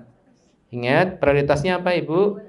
Laksanakan yang wajib, baru yang sunnah. Nah, yang sunnah ini kan kalau bisa diperbanyak dengan memegang yang wajib. Caranya mukadimahnya adalah kita mulai menanam dan menyiramnya di bulan-bulan sebelumnya. Agar nggak futur, menjaga sikap futur. Karena biasanya futur itu patah di tengah jalan itu karena orang terlalu gaspol dalam ibadah. Ya, gaspol. Wah, semangat itu mudah putus. Maka dimulai dari sekarang, ya. Sholat wajib sudah dipegang, usah ditambah lagi. Al-Quran sudah jalan, coba tambah tadabbur lagi, tadabbur. Jadi ibu-ibu diatur waktunya. Ya, membaca 1 juz, tadabbur 2 ayat. Karena dengan tadabbur itu adalah aktivitas yang bisa menghidupkan hati kita. Ya, tadabbur, membaca maknanya apa. Karena ayat-ayat itu adalah untuk kita, Ibu. Jangan berpikir ayat itu adalah untuk mereka, para sahabat yang turun Al-Quran pada mereka. Enggak, ayat itu untuk kita juga. Ya, intinya dipersiapkan ya. Dipersiapkan sebelum Ramadan apapun dari amal-amal soleh agar Ramadan itu betul-betul menjadi bulan di mana kita memanen dari amal kita. Ya, sholat kita, baca Al-Quran sejak sekarang. Jangan kemudian start Ramadan nanti tanggal pertama 1 juz ini dari sekarang. Ya, agar betul-betul sekali lagi bulan tersebut menjadi waktu dan momentum untuk kita betul-betul maksimal. Ya. Jadi itu ya. Kemudian peringatan untuk kita semuanya. Ramadan itu puncaknya di 10 hari terakhir. Salah prioritas orang, kadang-kadang orang fokus ibadah di awal, 10 hari terakhir fokus belanja. Nah, itu juga perhatian ya, Ibu. Makanya ibu-ibu kalau mau belanja apa, dipersiapkan di 10 hari kedua. Misalnya terpaksa 10 hari pertama fokus, 10 hari kedua agak kurang fokus, aslinya nggak boleh, jangan ya. Tapi andaikan terpaksa karena butuh ini butuh itu ya, silakan fokuskan di sebelum 10 hari terakhir. Ya, biasanya awal sayang nih kan, semangat nih. Nah, 10 hari kedua ya jangan 10 hari amat lah gitu kan ya. Sediakan waktu untuk belanja 3 hari, bereskan semuanya. Belanja bahan kue macam-macam. Itu 3 hari atau 4 hari di pertengahan. 10 hari terakhir itu sayang banget. Betul Ibu? Kalau bisa sepakat dengan suaminya, yuk milih tempat yang mana untuk kita beriktikaf bareng anak-anak, disiapkan ya. Ya, alhamdulillah sekarang Ustadz banyak menyampaikan tentang hal ini para Ustadz. Karena dulu kita sering gitu ya, Bu ya. Dulu itu ya menjelang menjelang Lebaran ya sibuk gitu. Padahal itulah waktu-waktu yang sangat istimewa. Bahkan keistimewaan Ramadan itu malamnya lebih utama daripada 10 awal bulan Dzulhijjah. Nah, kalau nggak bisa Ustadz bisa mepet. Ini ada tips lagi. Kalau nggak bisa maka sibukkanlah dengan dunia di siang harinya. Nggak bisa Ustaz, karena kebutuhan mepet nggak bisa juga. Sudah, sibukkan di siang harinya, malamnya fokus. Karena kemuliaan Ramadan di akhir itu di malamnya. Ya, malam Ramadan 10 malam Ramadan jauh lebih utama dibandingkan 10 malam awal bulan Dzulhijjah. Tapi kalau dari siang harinya, siang hari di awal bulan Dzulhijjah, 1 Dzulhijjah sampai 10 Dzulhijjah itu lebih utama daripada 10 hari atau siang di akhir bulan Ramadan. Tapi kalau dilihat dari sisi malamnya, 10 malam terakhir tidak bisa dikalahkan oleh 10 malam awal bulan Dzulhijjah. Maka tipsnya apa Ibu? Kalau terpaksa sibuk, maka gunakan waktu siang hari. Mau belanja, mau apa? Karena mungkin kalau jauh-jauh hari kayaknya nggak ada kebayang di Ustaz butuhnya apa, kan biasanya mepet-mepet baru terpikir. Maka terpaksanya apa para umat? Gunakan waktu di siang hari, malamnya fokus. Nggak bisa malam full, ambil ganjil-ganjilnya. Ya kan itu kan paling minimal sekali. Nggak bisa Ustaz. Malam 27 jangan kelewat, jangan tidur. Lebih baik ibu itu tidur dari pagi sampai sore, bangun sholat, bangun, nggak apa-apa, tapi maghrib sampai subuh jangan tidur. Itu prinsip saya itu. Boleh lembur tidur di siang hari, tapi malam jangan. Jadi kalau bisa tadi seluruh malam ya ibu. Oh nggak bisa, ambil ganjil-ganjilnya. Nggak bisa, minimal di malam 27. Ya, siap ya ibu? Itu. Namun kalau idealnya ya setiap malam bulan Ramadan, tapi kan siapa kita para umat ya, masih punya jadwal, masih punya ini acara ala kulli hal ya. Yang malam 27 yang dari maghrib sampai subuh itu bisa dilakukan di rumah apa? Ya, boleh dilakukan di rumah, tetapi kita nggak dapat pahala itikaf saja. Jadi jangan sampai berpikir salah para ummahat, Lailatul Qadar itu hanya bagi mereka yang itikaf. Enggak, salah. Di rumah juga dapat, artinya siapapun yang menghidupkan ibadah di malam itu, dia dapat pahala seperti melakukan ibadah selama 1000 bulan lamanya. Tapi bagi orang itikaf ada potensi besar, ada panitia macam-macam. Ya, kalau nanti rumah nggak niat tidur, bangun subuh nggak sahur lagi kan gitu kan. Ya, ada malam 27 nggak sahur, macam-macam kan ibu. Nah, dan kedua yang itikaf ibu, itikaf niat diam diri di masjid sudah pahala, walaupun dia tidur dapat pahala itikaf. Maka orang yang itikaf di malam Lailatul Qadar seakan-akan itikaf selama 1000 bulan. Nah itu dia bedanya. Tapi kalau ibu-ibu nggak seperti itikaf, menghidupkan malam di rumah juga dapat. Ya, jadi jangan sampai salah paham. Lailatul Qadar hanya didapatkan oleh mereka orang yang itikaf. Enggak, didapat oleh siapapun yang menghidupkan malam itu dengan ibadah. Cuma itikaf itu satu ibadah tersendiri. Paham ya ibu? Yang tidak didapatkan di rumah. Maka ada yang mengatakan, oh itikafnya wanita di musola rumah. Pendapat yang kuat tidak. Itikafnya wanita di masjid umum, bukan di musola rumahnya, di masjid umum. Cuma nanti tempatnya diatur kan gitu kan. Dulu seperti istri-istri Nabi juga itikaf. Ya, baik. Cukup ya, Ibu? Cukup? Iya. Iya. Saya kan sholat suka was-was itu. Saya pas atahiyat terakhir. Kadang kayaknya kalimat ini belum saya baca ya. Terus saya ngulang lagi atahiyat dari awal. Itu boleh nggak? Iya.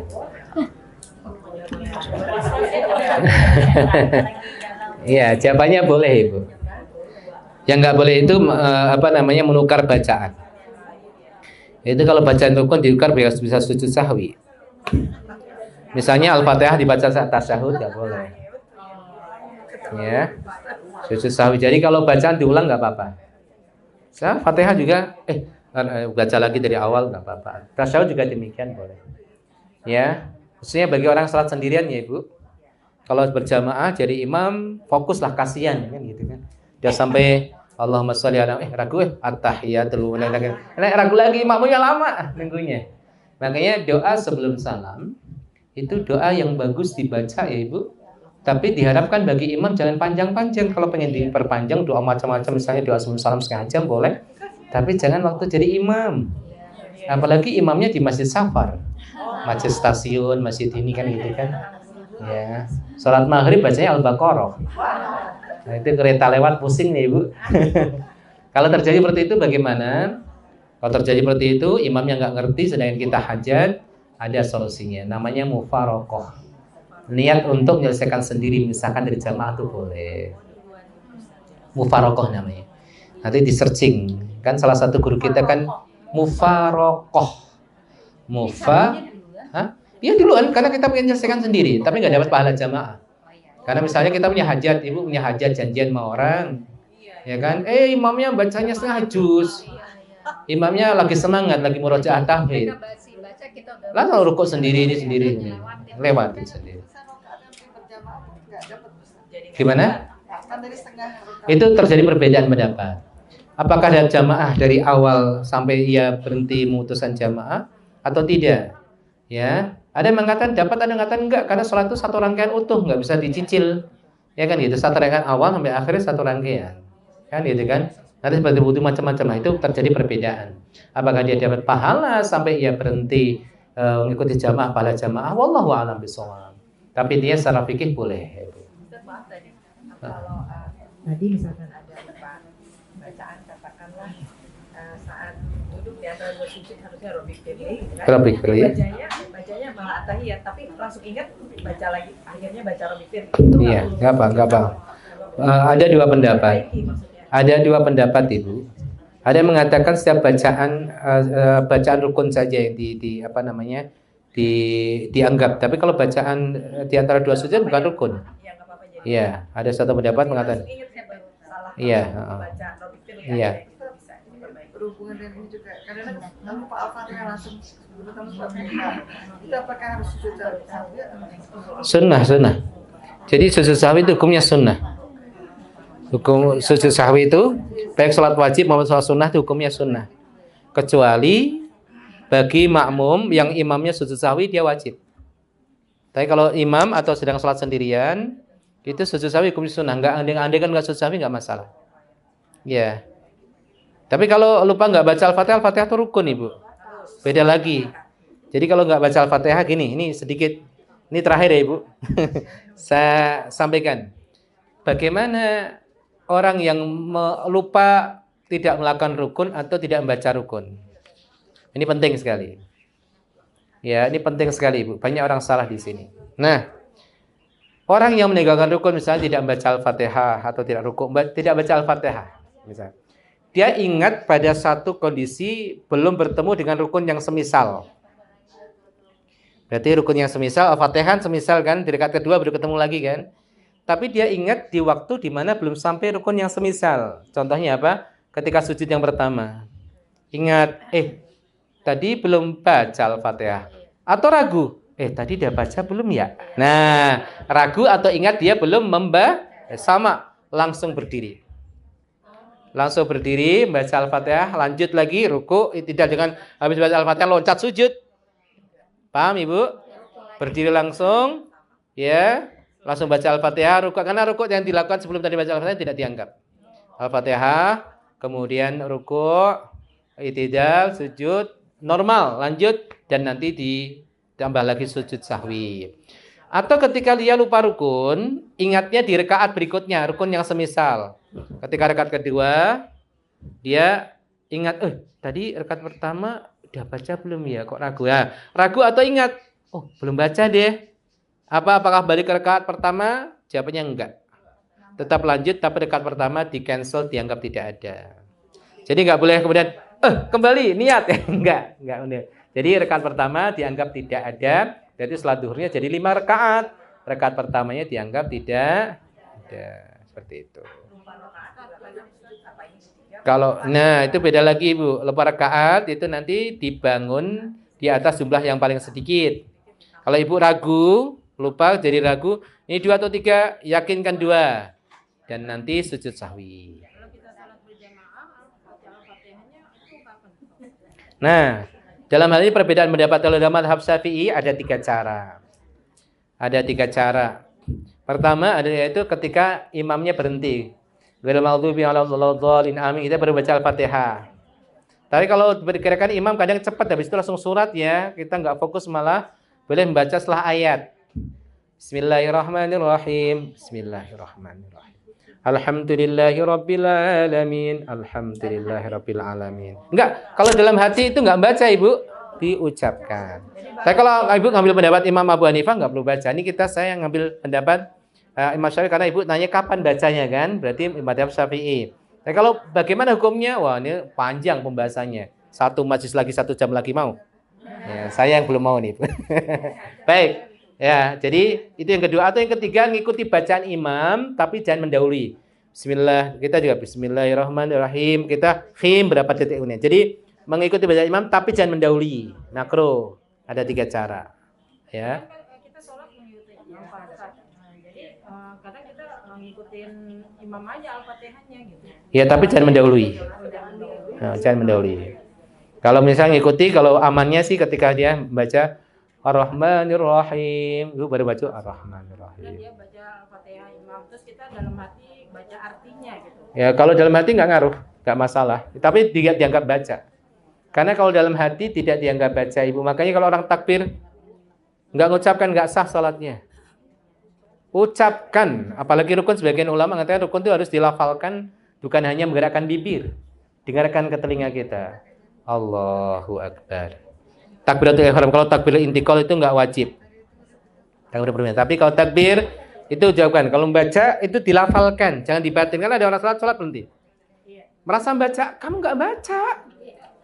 Dalam hati itu nggak baca. Maka kalau ibu-ibu, barakallahu fikum, apa yang terbetik dalam hati itu tidak dianggap pembicaraan. Makanya alhamdulillah ibu-ibu habis takbir Allahu Akbar, ibu langsung ngomong dalam hatinya, nanti habis sholat jajan bakso. Kalau itu dianggap omongan, batal sholatnya. Kenapa? Tadi ngomong, loh iya yang ngomong ya, ibu nggak pernah sah sholatnya karena ngomong terus dalam hati. Maka apa yang terucap dalam hati itu tidak dianggap bacaan.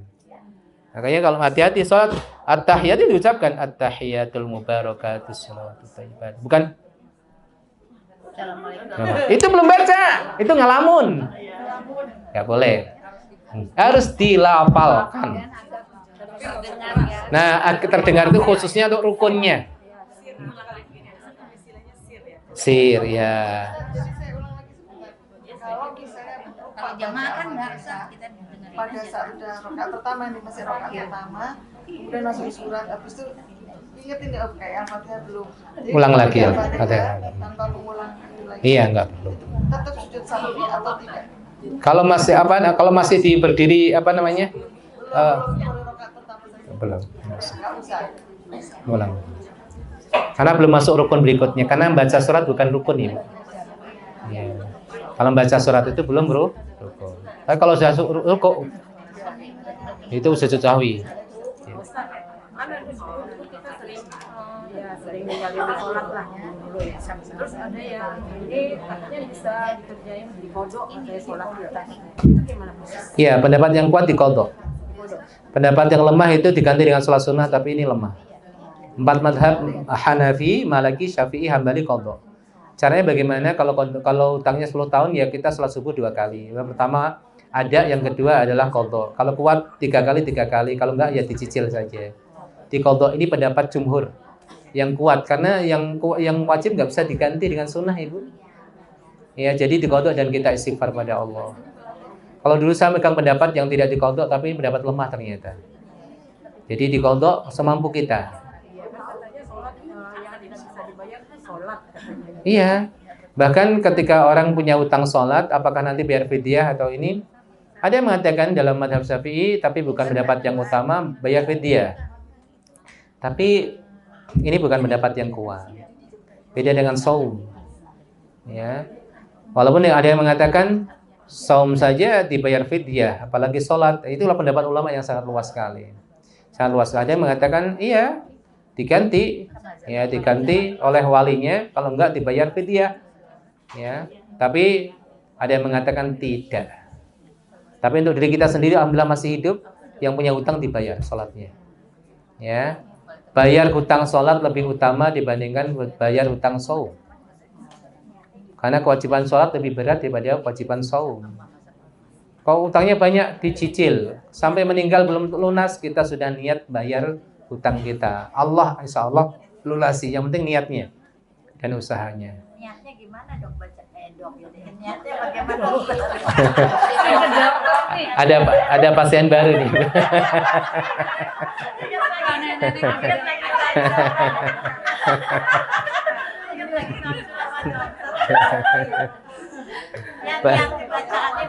Iya, niatnya dalam hati saja Ibu. Niat qadha, gitu aja. Qadha itu apa maknanya? Ya, qadha itu adalah mengerjakan kewajiban atau sunnah di luar waktunya. Karena sudah lewat, waktunya habis, dikerjakan sekarang, itu namanya qadha. Tapi harus di hari itu kan ya Puasa Ya harus di hari itu ada maaf ada pendapat misal sholatnya dulu kita ngajak di pondok sekarang nggak ada itu kan. Iya, itu pendapat yang kuat malah qadha, Ibu. Para ulama sepakat qadha, misal ketiduran, bangun, tadi malam udah sholat isya langsung sholat, itu nggak ada perbedaan, meninggalkan tidak sengaja. Nah, pembahasan kita ini meninggalkan sholat dengan sengaja. Nah, itu dia diqadha. Iya, itu pada 4 madhab, Ibu. Itu qadha. Yang enggak qadha ulama-ulama salafiyah dari Saudi, dari ini Syekh Abdul Aziz At-Tharifi, Syekh Utsaimin, iya. Sunnah, makanya itu pendapat yang lemah. Pendapat yang lemah itu, Ibu. Enggak, maksudnya ada dulu Pak sudah dewasa enggak sholat wajib, sudah sekian tahun, maka diperkirakan saja, Ibu. Kemarin sekarang saya berbeda pendapat suami bilang Adidas bilang gitu, saya selama saya belajar tuh nggak ada ya, saya bilang ya sudah kalau kita tobat, saya bilang gitu kan, kita tobat yang dulu kita misalnya tidak itu sih kita melakukan sunnah. Adidas bilang gini. Saya tahu hanya di hari itu Pak, misalnya tadi. Kalau itu sepakat para ulama. 4 mazhab begitu. 4 mazhab mengqadha. Syafi'i, Hanafi, Maliki, Syafi'i, Hambali. Ya, insya Allah kita bisa bertanggungjawabkan. Itu bukan pendapat 4 mazhab. Itu Syekh Salafi. Ya, saya dulu pegang itu, Ibu. Tapi kan kita terus mengkaji. Yang kuat mengqadha. Diperkirakan, tadi diperkirakan. Kalau sudah diperkirakan, Allah mengampuni, Ibu. Allah tidak akan membebani di luar.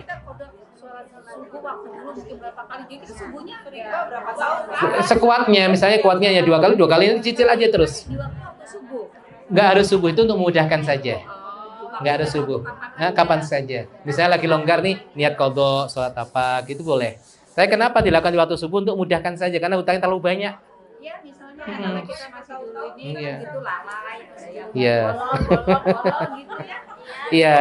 Bolong-bolong. Yes. Tapi kalau yang itu Iya, hapus dengan sholat. Enggak. Yang wajib tidak bisa diganti dengan sunnah. Nanti Ibu bisa cek data sekarang, Masya Allah, mau searching Google, mau AI, mengqadha waktu sholat sekian tahun, pasti 4 mazhab akan mengatakan diqadha.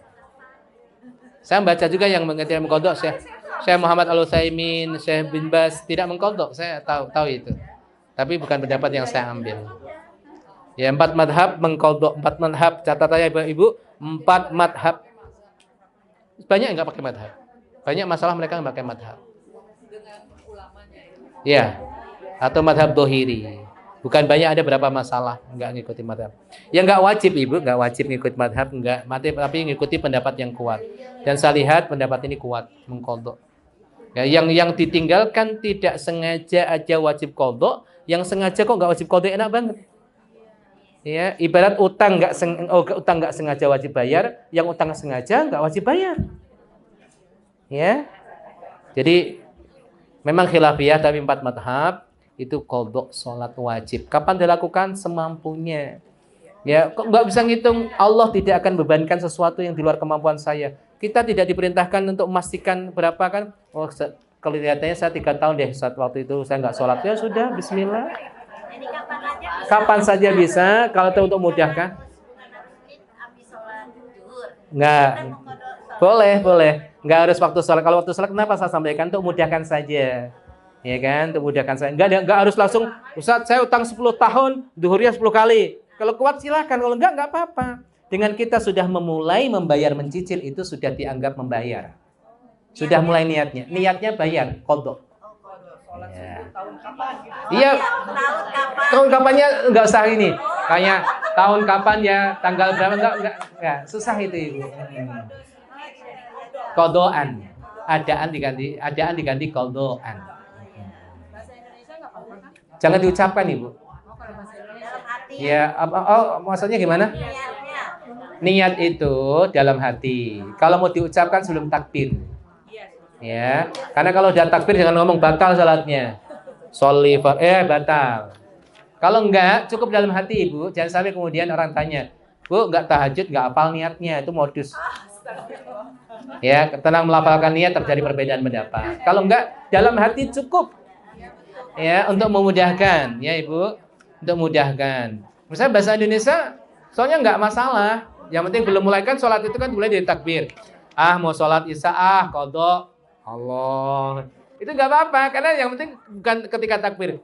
Allahu Akbar mau niat, ya itu batal sholatnya. Ya Ibu, kalau pengen mudah, dalam hati, niatnya qadha.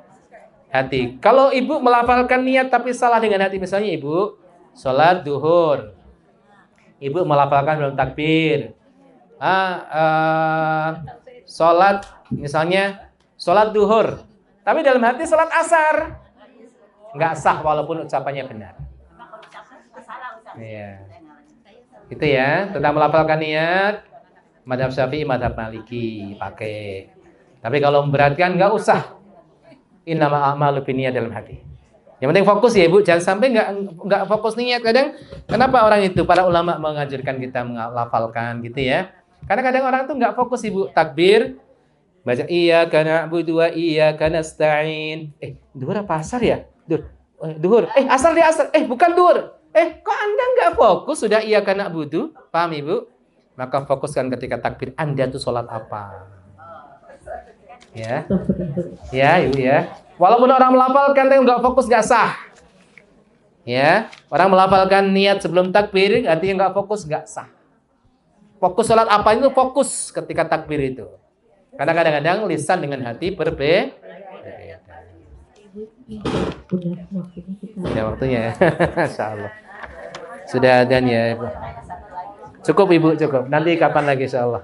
Ya. Saya bawa aja deh Ibu. Saya bawa aja. Baik. Ini ada mohon didoakan yang meninggal sama yang sakit. Masya Allah. Ibu Marsini binti Sahlani, jamaah kita? Oh, iya. Bu Siti Maya Fauzi. Jamaah juga? Ibu Meladia. Hadir. Ibu Ana Handayani, Dewi Iriani, Ibu Ibu siapa nih? Nuke Sri Nur Sakti. Yang sakit Ibu apa nih? Yang sakit Ibu Lih, apa sih? Bacanya gimana? Kulin. Lin Mariana, Ibu Susi, dan jamaah-jamaah yang tidak bisa disebutkan satu persatu yang sakit. Baik, kita doakan, kita baca sudah namanya, kita niatkan ya Ibu. Untuk yang meninggal semoga Allah rahmati, kemudian untuk yang sakit mudah-mudahan Allah angkat penyakitnya. A'udzubillahi minasyaitonirrajim. Bismillahirrahmanirrahim. Alhamdulillahirabbil alamin. Hamdas syakirin, hamdan na'imin, hamdan yuwafi ni'amahu yukafi mazidah. Ya Rabbana lakal hamdu kama yanbaghi li jalali wajhikal karim wa 'azimi sultanik. Allahumma shalli wa sallim ala nabiyyikal karim wa ala alihi wa sahbihi ajma'in. Allahumma la tad'a fi maqamina hadha. Allahumma la tad'ana fi maqamina hadha dhanban illa ghafartah wa la karban illa nafastah wa la daynan illa qadaitah wa la maridan illa syafaitah wa la mayyitan illa rahimtah ya arhamar rahimin. Allahumma farij hammal mahmumin wa nafis karbal makrubin wa qdi dayna 'alal madinin washfi maradana wa maradal muslimin warham mautana wa mautal muslimin. Allahumma shfi maradana wa maradal muslimin warham mautana wa mautal muslimin. Allahumma ighfir lana wal muslimina wal muslimat wal mu'minina wal mu'minat al ahya'i minhum wal amwat innaka sami'un qaribun mujibud da'wat wa ya qadiyal hajat. Allahumma ighfir lana wa li hayyina wa li mayyitina ya arhamar rahimin. Allahumma ighfir lana li hayyina wa li mayyitina ya arhamar rahimin. Rabbana la tuzigh qulubana ba'da idh hadaytana wa hab lana min ladunka rahmah innaka antal wahhab. Rabbana atina fid dunya hasanah wa fil akhirati hasanah wa qina adzabannar. Walhamdulillahi rabbil alamin. Assalamualaikum warahmatullahi wabarakatuh.